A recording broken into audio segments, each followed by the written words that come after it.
In this academy, only half of you will survive to the second year, and anyone is considered lucky to actually finish this. That's why they say finishing Delayton isn't an achievement, it's a miracle. And on the very first day in the first test, the professor made it clear, 20 minutes to finish or they would be expelled on the spot. Everyone's rushed in despair, but that level of rune knowledge was way too advanced. And then a sheet of paper torn clean in half. The girl Krista Warden, the most promising genius of her generation, just watched her only chance at passing vanish. She thinks she made a mistake. She thinks the wind caught it, but she doesn't realize someone in this room just sabotaged her. The boy sitting beside just took a look to the mana flow and traced the mana chain back to the source. Wind magic. Silent, colorless. The culprit? The blonde prodigy some rows ahead, smiling and pretending like nothing happened. 8 minutes left. Krista is rewriting everything from scratch. Hand shaking, pen flying. She tells Rain to hand over his paper so she can copy the answers, but he pulls it away. He tells her the method she's using won't work in time. She asks how he could possibly know that without trying. He says the work can still be done. It's just too much for that method. So he grabs the pen himself and began to cook. Before they can even stand up, the blonde kid beats them to it. Hubert, the runner-up genius of Delayton, the pride of Rohunam Academy, the same guy who tore their paper with invisible wind magic and thought nobody noticed. He slaps his answers on the professor's desk like he's already won. The professor casts the analysis spell, checks the runes, checks the response time, and says, it's not bad, but it's not great either. A problem like this should only take 2 minutes. Grade C. The kid can't accept it. He says he finished first. He says he used the perfect formula. And that's when the professor drops it. He mentions the wind magic. He knew the whole time. Hubert's face goes white. That's when Rain walks up and just hands over the paper. The professor laughs, says it's a shame they finished, because he was really looking forward to expelling his duo. Rain just says, if someone can't use magic because of a light breeze, they shouldn't be called a mage. The professor snatches the paper. The magic circle is wrong. Not wrong as in broken, wrong as in different. Rain used a fan shape for one circle, and a standard for the other. Nobody does that. The professor asks why. Rain explains, it works better with the water attribute. If you meet the rune's requirements with a simple first-degree equation, the acceleration time kicks in. The professor is impressed that a regular student even knows that, but the professor says knowing theory is one thing, actually pulling it off is another, so he tells Rain to prove it. He starts casting, says he can't wait to watch that ego deflate. Papers start glowing. Something flashes like a massive Amana star, and it starts raining. Inside the classroom, everyone is frozen. The professor starts clapping, slowly. 13 years of teaching, plenty of geniuses, but never, not once, an answer like that. Grade S. Bro didn't react, just walked past Hubert and said, next time, I won't let it slide. So how did a kid with 0 credentials just humiliate the top prodigies of the 8 great schools on day 1? Let's rewind just 300 years back in the tallest magic tower in the empire. There was a boy who didn't care about the world. Lin, the youngest mage in history to reach 4 stars, an orphan from the slums who got thrown into a tower full of books and never left. His only goal was reaching 7 stars, the level where they say you can see the truth of the world. Bros was on that locked-in phase, until a silver-haired shoddy walked into his library, called his name 3 times while he ignored her, teased him about him being a baby who couldn't handle her, took a fireball threat to the face, backed into a bookshelf, and got buried under a pile of books, and for the first time in years he smiled. Her name was Esther, a fake warrior with a modified body and a shortened life. She knew she was going to die young, and instead of hiding from it, she was recruiting people to save the world before her time ran out. Lin asked if there was anything fun about it. She looked him dead in the eyes and said one word, the world. He didn't join to save anyone. He joined because she made him curious. This was an unbeatable, insane party. Each member was the pinnacle of their role, and even though Lin was the youngest, it was clear that he held a potential never seen before. See all those smile, my bro? Yeah, we know tragedy is about to struck. In the end of their journey when they were in their final battle, bro caught a rare abyss poison, something that had no cure, no treatment. Bro, this nigga didn't give up. He carved an immortality seal into his own heart. His body froze. He promised Esther he'd come back. This spell is only undone when the user's body is completely healed, so she held his hand and promised she'd wait while bro was turning into a full-blown popsicle. All this dude wanted was to find out the 7th circle level and uncover the truth. And now 300 years later, a boy named Rain wakes up in someone else's body, walks into a public square and sees 4 statues of the people he used to eat dinner with their death dates carved in stone. So no, Rain isn't some nobody who got lucky on a test. He's the original, the one who invented the formula the entire class was using. Revered by everyone as the Saint Mage, but of course he just can't tell anyone. After class, Krista calls out to Rain.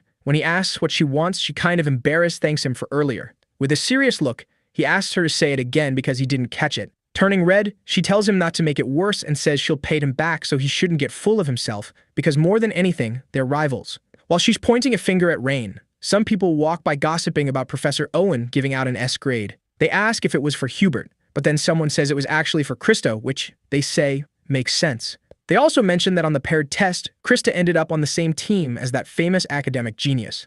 The next day, at the academy, Rain reminded Krista about her promise to pay him back the next time she saw him and asked what floor the girl's dorm was on. She said his room was probably on the top floor because of his entrance exam score and that she'd warned him not to show off so much. He shot back that, show off or not, she was the one who said making promises you can't keep makes you look shallow. Starting off, she angrily told him to just wait a little longer. As Rain walked into the dorm, some guy muttered about him being the top-ranked student and the oldest son of the Ludwig family. Standing in front of a door, Rain wondered if this was really his room. With an amulet in hand, he opened it. Then he realized it was a private room. Walking over to the desk, he said the place reminded him of his time in the Magic Tower. Even in his past life, he'd been locked up in a room like that, doing nothing but studying magic. For a brief moment, he thought of Esther. Lying down on the bed, he figured that aside from the first class, there wasn't much else to do. He wondered if he should sneak into the Vatican to look for his remains, but infiltrating the place with this identity would be tough. Using a few magic circles, he tried to cast a spell, but to his surprise, it failed. Looks like he still wasn't ready for 4-star magic. Suddenly, an owl landed on his window, startling him. It dropped off a wooden box. Rain noticed there was no sender and wondered if his father had sent it. Inside were 2 books, but he froze when he realized one of them was the diary he'd entrusted to Esther. After thinking for a second, shock ran through Rain's whole body.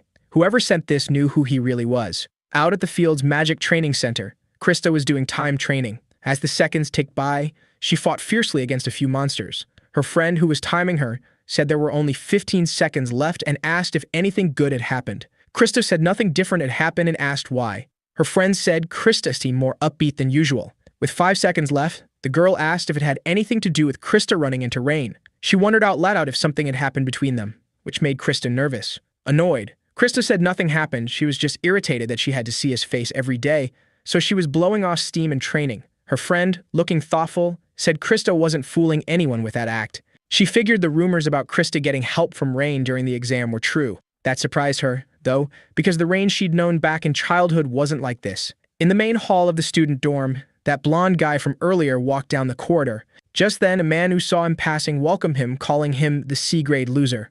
Everyone else ignored it, since they already knew what the guy was like. Hubert turned to him and told him to stop messing with him, or he might not wake up tomorrow. The man, Logan, told him to relax. Mocking him, he said when he heard someone got a C, he almost pissed himself laughing. He added that, on top of that, a girl named Krista got an S rank even with sandbags holding her back. Hubert just ignored him and quietly walked away. But as he was leaving, Logan brought up Rain. Asking if Rain was as cowardly as the rumors said, he said that even so, Rain was still better than Hubert. Without turning around, the blonde guy said that wasn't something a guy with muscles instead of a brain would say and, pissed off, asked if Logan was challenging him. Logan answered with a sneer that yeah, that's exactly what he was doing. They started glaring at each other, but a red-haired woman stopped them. Without even looking up from her book, she asked if they were done since there were other people there besides them. Her name was Lillian, a postgrad at the academy. Logan said she shouldn't worry, it was just a joke. He said he was planning a strategy to take down Krista and Rain, and asked if Lillian wanted in. Looking bored, Lillian said that was exactly why his magical progress was stuck. There's nothing to gain from bullying weaker people. Hubert cuts them off, saying he'll take care of Krista and Rain himself. Turning around, he says that if the guy butts in carelessly, he'll be the first one to go down. After shutting the door, the guy calls Logan an idiot. He throws a punch into the wall, wondering what Rain had actually done. Rain had worked under Professor Scalzi's supervision for 3 years, and he'd earned it. For someone who hadn't even gotten a single ranking, that shouldn't have been possible. Meanwhile, in his room, Rain was reading the book that had been sent to him. The first part was about Lin's life. The second covered the magic and fighting styles he'd used. Rain couldn't make sense of it. Even if someone knew who he really was, he couldn't figure out why they hadn't reached out. Seeing it was already 11 p.m., he figured he should turn off the lights before the housemaster showed up. Just as he was about to flip the switch, Rain glanced at the book, remembering the kid who'd been following him. Suddenly, a Rudian jumps out from inside the book. Rain's shocked, it's Rudian magic from the old 8th rune school. For a second, he thinks it might be the one he made in his past life, but then he realizes it's at least twice the size. Still, the fact it had lasted 300 years was impressive. He wonders whose magic power this is and what it's for. For a moment, Rain remembers his old companions and the Rudian lands on his hand, telling him the progress on his unique magic research is at 37%. Then this huge window opens up in front of him. Rain's stunned because it's his old research, the one meant to reach the sage level. There are the 12 original rooms he tested in battle 300 years ago. He'd assumed they all failed, but apparently they're at 37%. But then he thinks that shouldn't be possible for a 4-star spell and wonders how Rudium could even track the progress of a 6-star one. He grins and lets it go, thinking that if this is real, then he wasn't wrong to stick to his path, and if he keeps going, he might finally reach the truth. That sudden burst of hope makes Rain completely forget about who sent the book. Putting on his robe, he decides it's time to start researching. But when he steps outside the dorms, he runs into heavy rain. Unlike the north, where it gets cold when it rains, the southern regions stayed warm even during rain, thanks to the mountain range's influence. Humming to himself, Rain walks through the rain. When he gets to a certain spot, he wonders if there really is a place where he can practice magic freely. A woman with greenish hair says that for that, a battlefield is perfect and says she'll guide him. According to the dorm supervisor, the battlefield is a place to train powerful magic, with tons of space. Surrounded by high-level protective and restoration magic, you can cast spells as recklessly as you want without worrying. She says all he has to do to enter is touch it with his student ring. When he does, the wall of fire opens up like it's nothing. The system welcomes him, saying there are currently 30 empty rooms available. Saying goodbye, the supervisor tells him to feel free to use them. Rain says he'll take room 15. The request is approved, and in the blink of an eye, he's in an empty room. Rain asks for a durable target, and a monster rises up from the floor. Noticing it's a 2-star monster, Rain says that's not too bad. Opening the book, he decides to start with the U rune. But when he builds the room into a triangle shape, it weirdly falls apart. Looks like 1-star magic doesn't work. So he closes his hand, and when he opens it, Rain casts a spell this time with 3 triangular runes. Like he's doing alchemy or something, he smacks his fist into his palm, making a small explosion. It doesn't do any damage to the monster, which really frustrates him. Hubert, watching from far away, wonders what kind of trash magic that was. He figures it's 1-star magic, but the kid can't even use it right. The main thing about flame magic is that it's loud, but this was so quiet, it looked like it was still at the beginner stage. So Hubert turns away, thinking that rumor about Rain being Scalzi's assistant must have been fake. Our main guy kept using his magic non-stop until the monster started cracking, broke apart, and dropped to the ground. With a sigh, the boy said it had been a failure. The flame with Yu's signature trait slips into the target's body and melts it from the inside. That was the effect he was aiming for. But it took 30 seconds to do that to a 2-star golem. He wondered if the symbol needed to be more polished or if the problem was in the math theory. With a mocking grin, Rain figured he still had plenty of time to work it out. No matter how many times he'd messed up, Rain believed he could solve it. Keeping up his research, our protagonist ended up tweaking the symbol. Rudian not only detected nearby magic, but also summarized and reported the research done that day seriously, an incredibly valuable helper. Then our boy noticed something. The research percentage had gotten up by 0.1%. He wondered if it was because of the theory, or because the rune had gotten more refined. He thought maybe there was some other meaning to training like that, but decided not to overthink it. He still had lots of time. Suddenly, a gust of wind came rushing toward him, making him curious. Rain realized it was Hubert, and figured he was just some newbie from Rohweenham Academy. Bats were swarming around the blonde guy. One of them lunged, but with a single punch, the monster got shattered into pieces. Moving fast, the guy kept attacking, and the rest of the monsters ended up the same way. That impressed Rain. He thought Hubert wasn't bad, someone worth keeping an eye on. But then our protagonist noticed something weird about the guy's movements. The scene cuts to the academy, where the professor explained the process needed to cast a spell. It was split into 3 steps. First, setting up the circle. Second, engraving the runes. And lastly, the mathematical calculation. Out of those, a lot of majors struggled with the 3rd step, because if there was a mistake in the calculation at any stage, it could cause a disaster. So, to keep them from turning into charcoal or getting blown to pieces, the Archmage Lin created a mathematical formula known as Lin's discriminant. He said he'd give them an example, and they had to solve it using Lin's discriminant. Since it might be too much for them, the teacher gave them 10 minutes and said the formula was made to be easy so there shouldn't be any idiots who couldn't do it. Starting the timer, the instructor told everyone to begin. Looking at the paper he'd been given, Rain wondered who had passed that formula along. Because none of his classmates knew his formula, and besides,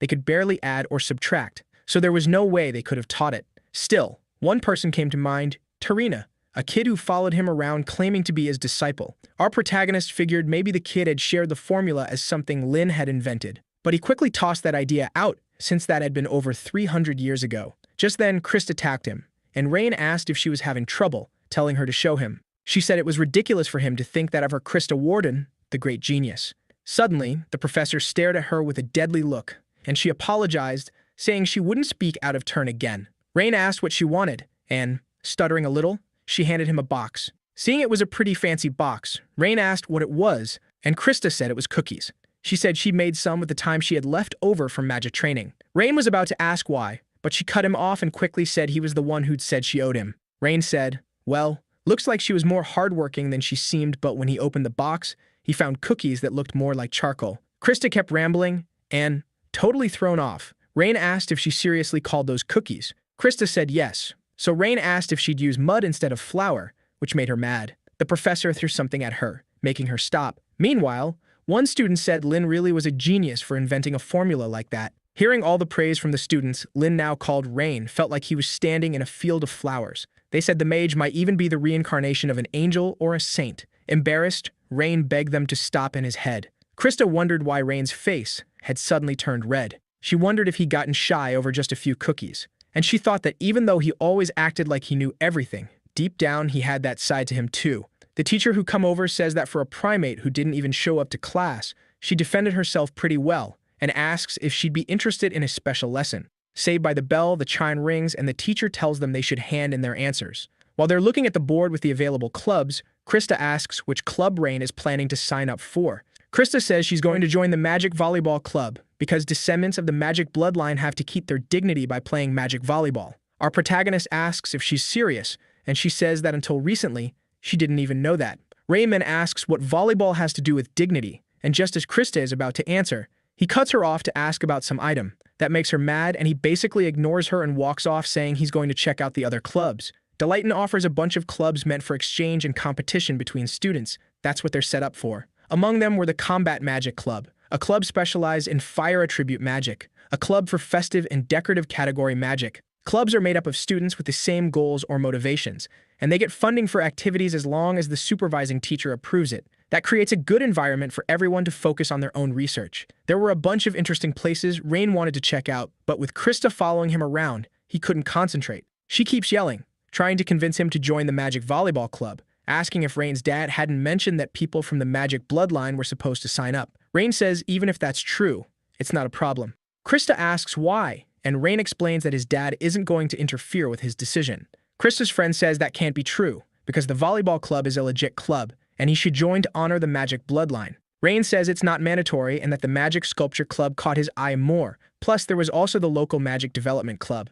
Thinking back, Rain remembers how in the past people were fighting just to survive, but the world became peaceful, and little by little, everyone was able to do what they actually liked. Esther used to tell him that when he grew up, the world would definitely become a prosperous place, so she hoped Lin would be able to protect us lives. Seeing Rain lost in thought, Gertrude calls out to him, asking if he's even listening. All of a sudden, Rain starts walking without saying anything. When they ask where he's going, he says he's going to stop by the local Magic Development Club. That leaves Gertrude confused, wondering if Rain doesn't know that magic volleyball is basically an essential part of high-class mage social gatherings. With a sigh, she says it looks like the glory of the Ludwig family who competed with the Page family for over 100 years is going to end with Lord Rain. Then she realizes something.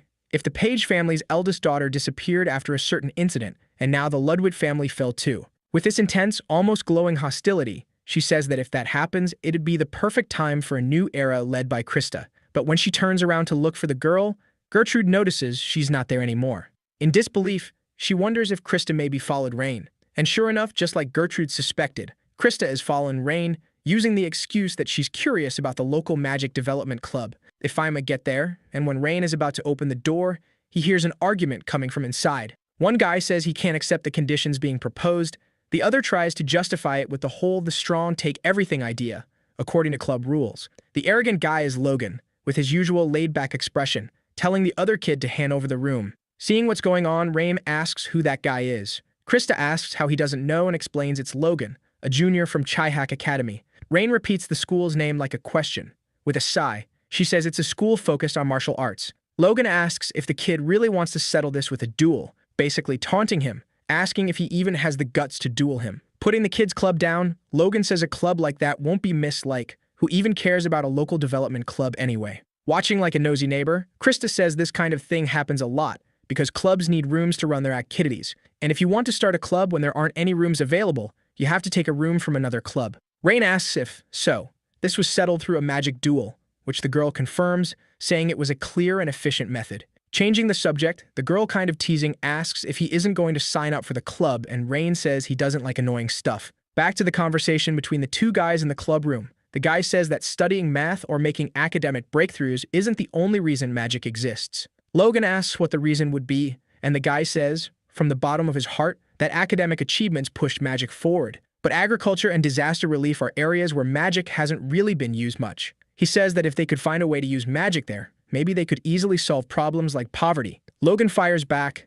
saying they definitely can't solve that with magic alone. Pointing at him, the nerd says that club was created by upperclassmen to make that happen, and that, thinking about the people suffering right now, he can't hand the club over to Logan. Hearing that, Logan bursts out laughing and asks if the kid is serious, saying that if it were really possible, the archmages would have done it already. Grabbing him by the shirt, Logan asks what the kid who can't even hold onto a club against a freshman thinks he's going to do. With a smug laugh, he asks if those so-called upperclassmen have gotten any results this whole time. That leaves the kid stunned, not knowing what to say. Then Logan keeps going, asking if he really believes in that prophetic research. He says that if the guy won't even dare to face him, then he must think it's no big deal and that's annoying. So he asks what the kid thinks about, instead of helping someone he doesn't even know, helping the person right in front of him. Still being held by the shirt, the kid says he can't do that. Logan comments that the kid can barely even keep his eyes open because he's so scared. Asking if the kid is even awake, Logan says there's nothing left to do except help him open his eyes. He's about to slam him into the ground, but Rain stops him using an electric spell to make him let go of the guy. Building up his aura, the protagonist asks if Logan wouldn't rather have a magic duel with him instead of picking on that kid. Logan looks at Rain, wondering who he is. Noticing that, Rain says he just joined the club as a new member. After a long study session, the progress rate had gone up from 37.1% to 37.9%. In a rhetorical tone, Rain wonders if magic can really do everything. It's not that anything is possible, there are still things magic can't do. But if it could create an oasis right in the middle of the desert, it could help travelers looking for water. Then he remembers Esther, who on one of her trips asked him to create some spells that anyone could use easily, to help people in trouble and make life easier. Logan stares at the protagonist, who just showed up out of nowhere, with hatred. Then he quickly changes his expression and says, "Oh, so you're a new member." He notices something interesting. Behind Rain is Krista, and the boy's red eyes aren't unfamiliar. Logan steps closer, saying the kid said something stupid and then immediately corrects himself, saying he has a bad habit of thinking out loud. Looking at the kid, he says he was actually on his way to greet him, but asks if he really mentioned a magic duel. In an arrogant tone, he asks if he heard that right. Calmly, the protagonist says yes, that's exactly what Logan understood. So Logan says that if he's that eater, maybe he should give him a match. Laughing, Logan asks if Rain seriously thinks he can beat him. Throwing it back at him, Rain asks if he's scared. If so, Rain can give him an advantage by not using any magic during the fight. And if that's still not enough, Rain says he'll only use 3 spells developed by that club. That confuses Logan, who asks if he's serious. Confidently, Rain says Logan's basically saying he won't lose either way. Hearing that, Logan says this isn't just a failure, it's stupidity. He puts a hand over his mouth, saying he misspoke again, then asks if Rain knows it takes 3 days before a new member can be approved. So, at that point, it was basically just a personal challenge. Noticing Logan was up to something, Rain tells him to just get to the point. Turning to the club leader, Logan says that if Rain won, he'd give up that room, and if anyone showed up to mess with them, he'd kick them out himself. But if Logan won, the kid would have to submit a form to drop out of school.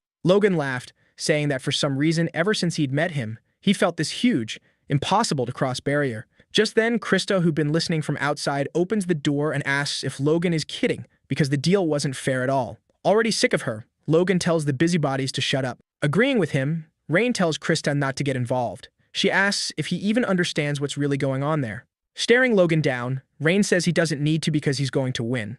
Rain tells Logan he can pick the date and time, he'll be ready whenever. Laughing, Logan says that since Rain's so confident, he'll get a teacher to act as judge. And since there's no need to drag it out, he says the duel will be that same day at 6, in the Dragon Blood Arena. Walking past Krista, who's standing by the door totally stunned, Logan says he'll be waiting for the kid. As he walked through the school, Logan commented that this time he caught something big, and the principal and the elders would be pretty pleased. He figured that day was going to be amazing. Calling out to Rain, Krista asks if he'd forgotten his place there, getting himself into a magic duel. Opening a book, Rain answers dismissively that he's a university freshman. In a serious tone, she tells him to stop messing around. Rain just ignores her and grabs a few more books. Seeing that, she turns away, saying he could do whatever he wants and that she's an idiot for worrying about him. Watching her leave, Rain wonders why Krista is so mad. Standing up, the club leader says it makes no sense. Rain was the one who did it. People from magical bloodlines don't get into duels. Then Rain notices something. The club leader had a dragon Rain with open wings, which was weird considering he was only a second year. Putting that aside, Rain asks why he says that. The leader explains it's because there's way more to lose than to gain, and admits he feels more confused than grateful, asking why Rain helped him. Rain says he didn't mean to help him, but he did because of a promise. The guy looks confused, but says he's grateful anyway. Still, he says it feels like Rain is underestimating Logan. Hearing that, Rain asks if Logan is really that impressive. The guide explains that Logan is basically like a mage king. He has a big advantage against regular mages and specializes in long-range magic. On top of that, he's been in a bunch of duels and his win rate is over 90%. Sitting down, the nerd says Rain got himself into a reckless situation, all because he spoke without thinking. He says maybe he overdid it arguing with Logan, since honestly, it wasn't even that big of a club. Cleaning his glasses, he says he was born out in the countryside, and the villagers pooled their savings so he could pay tuition. So he wanted to pay them back somehow, to make the village a better place to live. That's why he joined the club and started researching magic. But things didn't go the way he planned, and the anxiety just kept getting worse over time. He clung to it for personal reasons, and in the end, he got nothing. He asks if that doesn't sound pathetic, and says it feels like it's God's will that he give up. Laughing nervously, the leader stands up and says he'll be the only one taking part in this duel. Rain cuts him off and, with a serious look, asks what's pathetic about any of that. Pulling a book from the shelf, Rain says he's the one who accepted the magic duel and asks if he can borrow a few books about magic. As he leaves the club room, he says he'll bring them back soon. The guy tries to stop him, and that's when Rain asks if he knows why Archmage Lin started studying magic. Confused, the leader asks why, and Rain says it was to survive. Then he says everyone starts studying magic for some personal reason. Out in the university hallways, everyone was whispering when they saw Rain. Realizing the rumor had already spread, he thinks it's turning into something way bigger than he expected. Then he hears someone calling out to him, saying they'd finally found him. When he turns around, Rain sees it's Ellen. She's sweaty and clearly exhausted, and she asks if he's okay. With no hostility at all, the boy greets her. The next second, before he can even say anything, she lunges at him and locks him in an arm hold. She says she can barely sleep because of him. Admitting she knows about the duel, she asks if she heard wrong. Rain then admits the rumor is true. That drives her crazy in a laughing fit. She says her adorable nephew has caused a whole scene and that she needs a drink.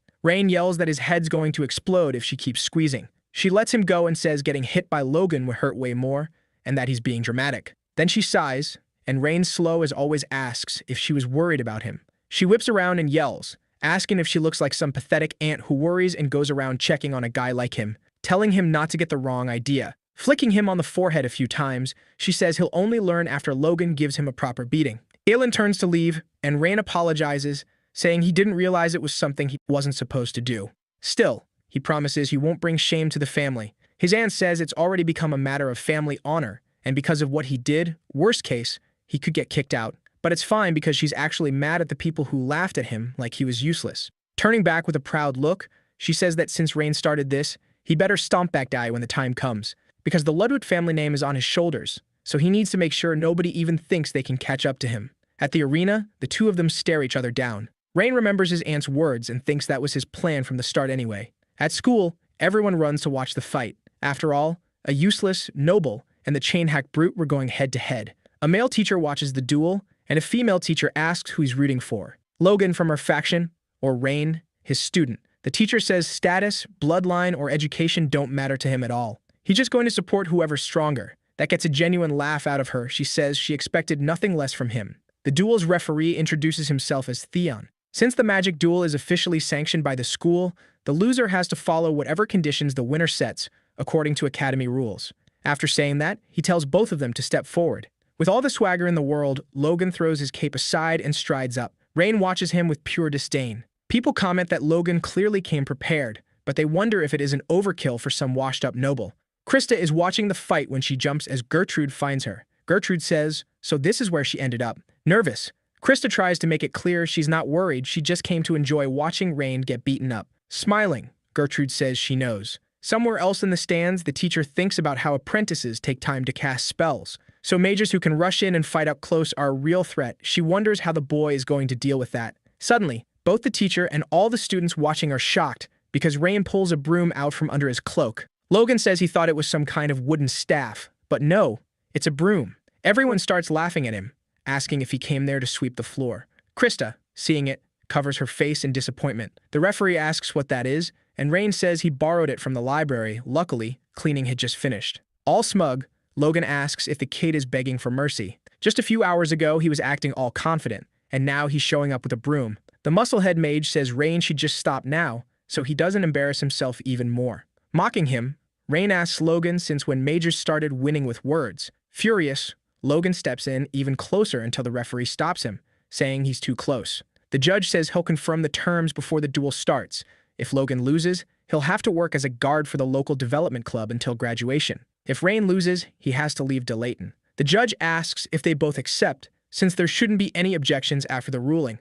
At the same time, both of them confirm they agree.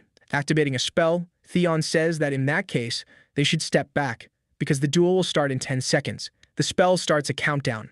Everyone rushes over to watch the fight that's about to begin. Ellen's assistant asks if she doesn't need to watch, saying she can handle the rest of the work on her own, but Ellen says she's not going. Hearing that, the girl says Ellen seems weirdly calm, and Ellen, annoyed, asks if she's saying she can't stay calm. Nervous, the assistant says that's not what she meant. Looking out the window, Ellen smiles, thinking maybe Rain is the vessel of a sage. Then she says there's no need to watch, because the outcome has already been decided. Finally, the timer hits 0, and the judge gives the order to begin. And like a total jerk, Logan rips off the bandages, still covering him, and tells Rain to get a good look because once he leaves the school, he'll never get another chance to see him. Activating the Chehak school's secret technique, his body strengthens and gets covered in lines. On the left side of his chest, there's a rune. Hubert, watching, admires how fast he activated it because one small mistake could break bones or rupture organs. The teacher thinks it's no surprise the boy is considered one of the school's top talents. Holding his broom, Rain stays calm.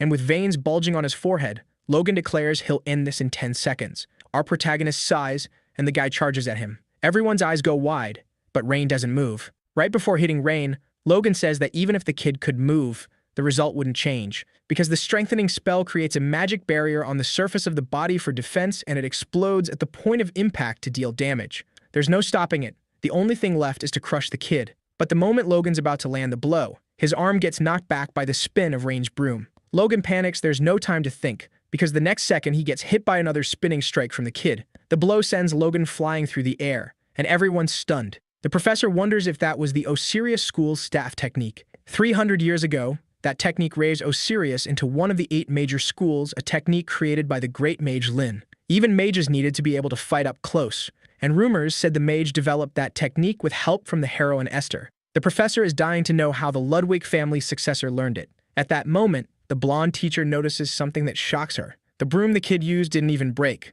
If he hit a reinforced body with a clean broom, the handle shoe shattered. She thinks maybe it was magic because, seriously, who is this kid? Rain sighs and the crowd goes wild, talking about how Logan got launched. Logan tries to get up and suddenly spits blood. He can't believe it. His strengthening getting wrecked by a broom held by some useless noble. Our protagonist looks down at him, asking if he didn't say he'd end it in 10 seconds.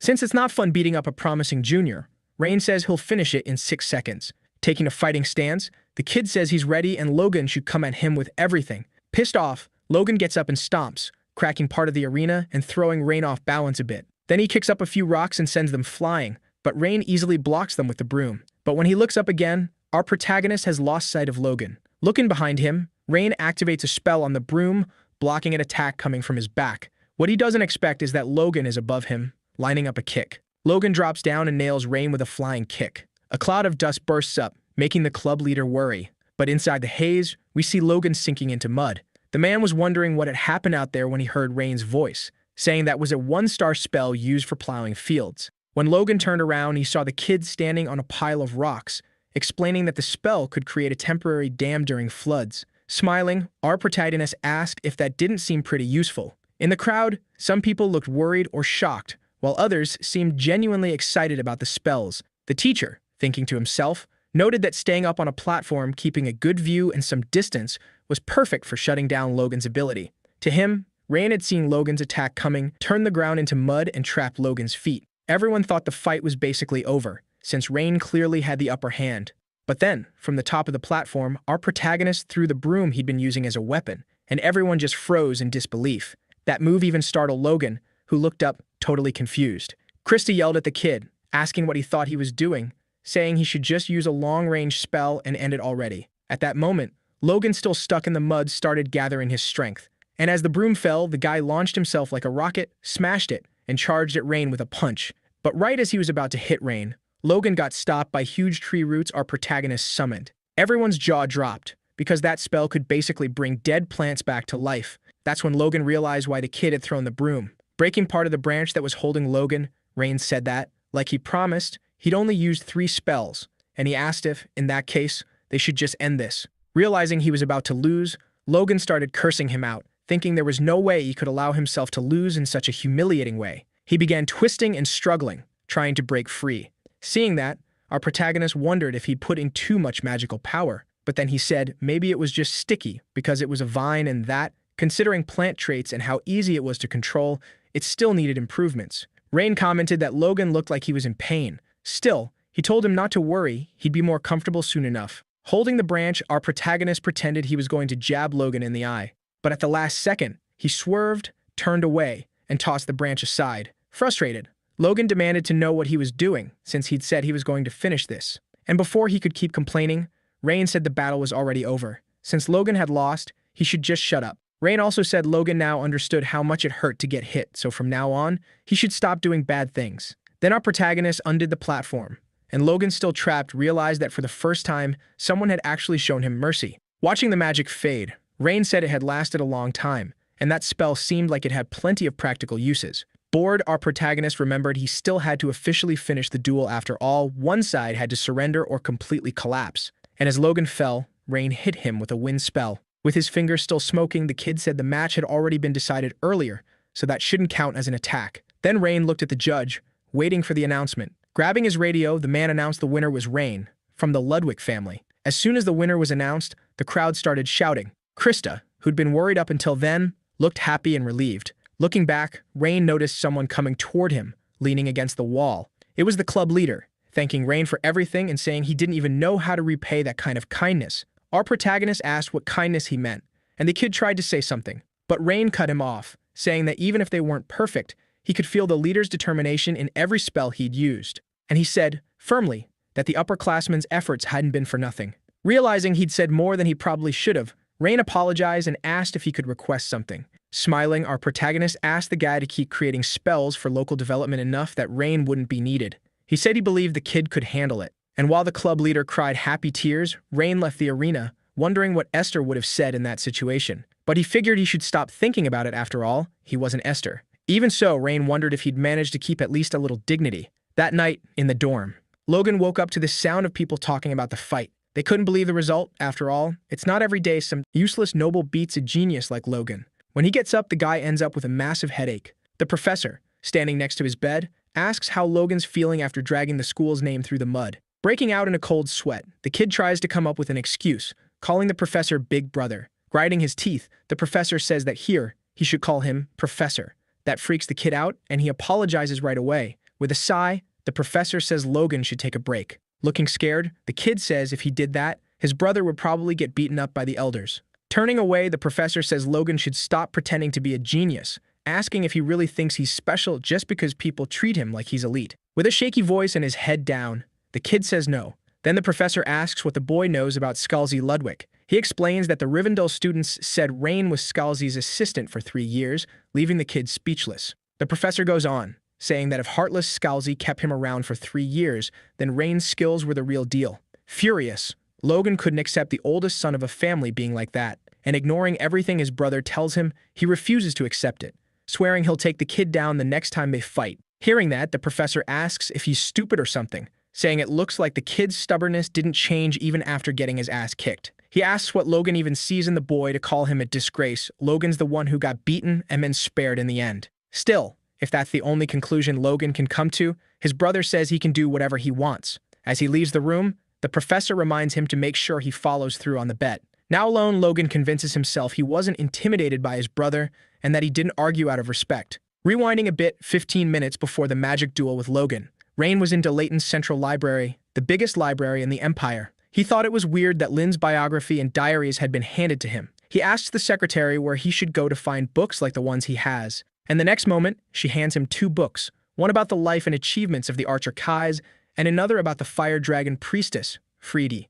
Looking at the books, he remembers the bet he made with the priestess. With a smug smile, she said they should bet on whose biography would be thicker. But Lynn looked at her like she was ridiculous, asking why he should care about a ranking made by someone he didn't even know. The mage tries to get under his skin, asking if he's scared because the bet is against the legendary priestess Friede. Like a kid, he falls for it and accepts, saying the outcome was obvious anyway. Esther, who is training with a stone stuck on the tip of her sword, turns around and says that in that case, she's betting on Lynn. Friede asks why she always bets on the boy, and Esther says it's the obvious choice. Walking up to Esther, Lin asks what the real reason is, and with a smile, she says it's for a bunch of reasons. Suspicious. Our protagonist asks why she's dodging the question. So she finally answers, because of her bloodline, her time is really limited, and she won't live long. Also, Kai's was the oldest in the group, so he'd probably be next, and Free wasn't that different either. But Lim was young, so she said that out of all of them, he'd be the one who'd live the longest. And that's why his biography would end up being the thickest. So even if they didn't know what the future would bring, she hoped that one day they'd get to see Lin's biography. With the book in his hands, the boy thinks about how ironic it is because he was the first one to die. In his head, he congratulates the priestess on winning. Putting his companions' biographies side by side, our protagonist realizes Kai's was the thickest of them all. Reading the archer's book, Rain is surprised after founding an archery school and training a bunch of disciples. The man got married and had descendants. Smiling, the boy thinks to himself that his friends seem to have lived a happy life. Going to check the biography of the fire dragon priestess, Freedy, Rain starts noticing something weird. There were no records after the year 1168. It said she'd led the Republic for a long time as a priestess, but after that, nobody knew where she went. She only showed up again in the year 1200, when the Witch Association officially declared her dead. But that bugs Rain, because for someone who loved being the center of attention, dying quietly like that just didn't fit. Still, he thinks maybe it could happen, people change, right? He snaps the book shut, deciding there's no way. He knew Freedy better than anyone, and that kind of ending was impossible for her, so something must have happened. All of a sudden, an idea hits him, and he wonders if maybe she disappeared because of someone else's actions. A shaman who saved the world vanishing in secret, without anyone noticing. Stressed out, he crumples a few pages and thinks it might be better to look for books from the Republic. Right then, a girl says that if he's looking for something about Esther's group, he should read that book,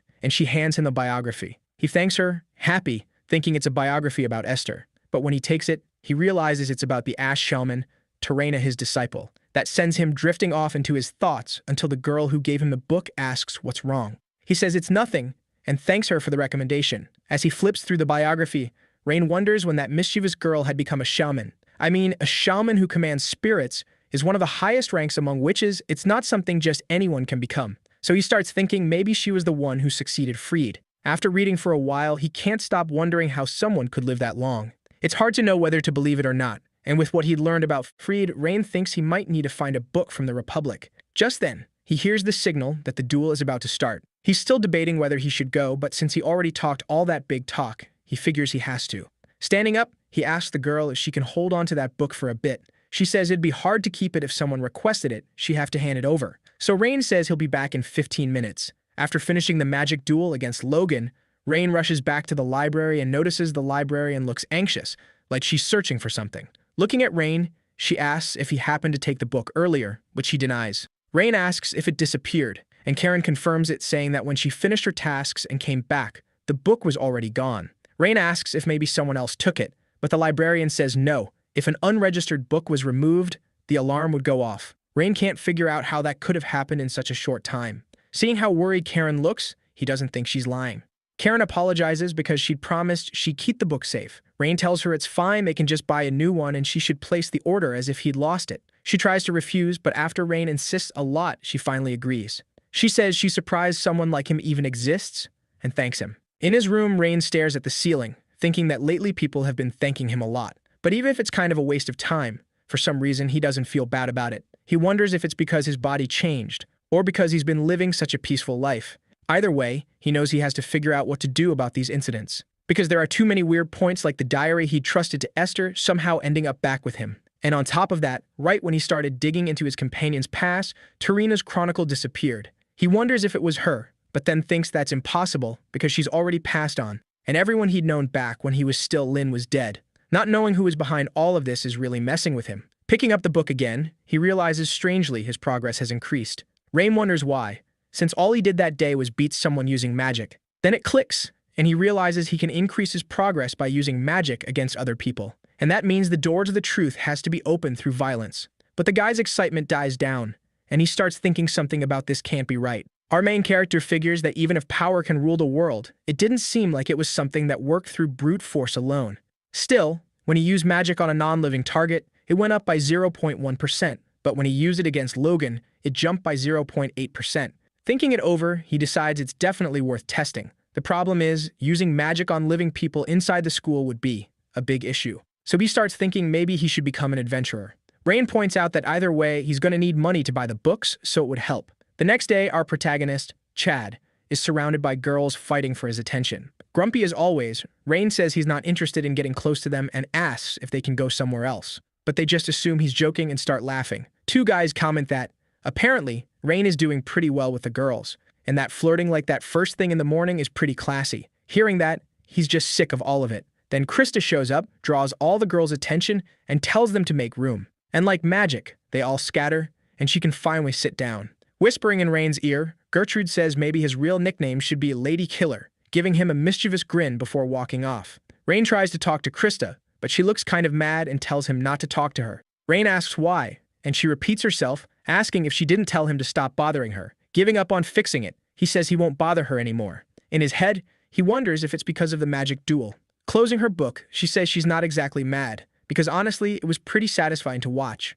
What really annoys her, though, is that he hid his power and acted weak when he was actually strong. And if someone's strong, he should walk around with pride since he beat Logan and even beat her. Plus, thanks to what he did, she can finally step on him without people saying she's bullying the weak. Pointing at Rain, she tells him to get ready, declaring that next time she's going to crush him until he turns to dust. At that moment, everyone in the classroom notices what Chris is doing and starts whispering that it looks like the top student and Rain are having a showdown. They stare each other down, and our protagonist asks if she's really going to stay standing, because if she keeps that up, she'll lose points in the teacher's class. She agrees, sits down, and thanks him for the heads up. Everyone in the room notices how polite Krista is. Meanwhile, Gertrude thinks that if Krista spent all night practicing her declaration of war, she should at least do it properly. That weekend, at the Central Library, the librarian Karen tells Rain there's been a problem. That leaves him a little confused, wondering what happened. Then she says all the books related to Tarina are out of stock. When he asks why, she says she's not totally sure, but the interrogation unit of the Children of Gold sect put them on the censorship list.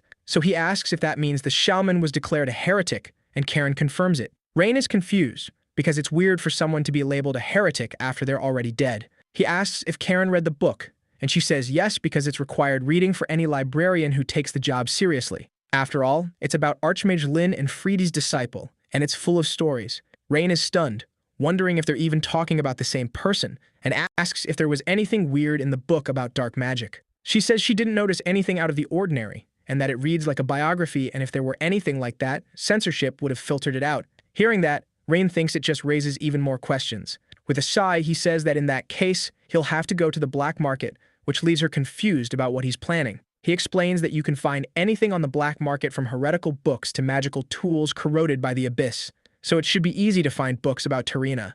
Karen says she's worried about how expensive that'll be since something rare, like a censored item, probably costs a lot. Rain thinks that, if that's the issue, it'd be risky to have his family bankroll a heretical book. The librarian says a book like that should cost, on average, 3 gold coins, something she could never afford on her salary. So Rain realizes that, first of all, he needs to scrape together some money. He starts wondering if he should sell spells on the street or work as a magic instructor. But both options pay way too little for the time they take. In moments like that, Rain thinks the only way out is a high-risk plan with a big payoff. And right then, the biggest gamble he could make was earning money by risking his own life. Turning quickly toward the exit, Rain thanks her, saying she'd been a huge help. That makes the girl curious, and she asks where he's going. Rain says there's something he wants to try. He admits he's planning to become an adventurer, so he can make some money while he's stuck in this situation. Worried about him, Karen says it would be disgraceful for a lord from a well-known family, and that if he just gave her a little more time, she'd figure something out. Rain says it's the fastest way to get the money.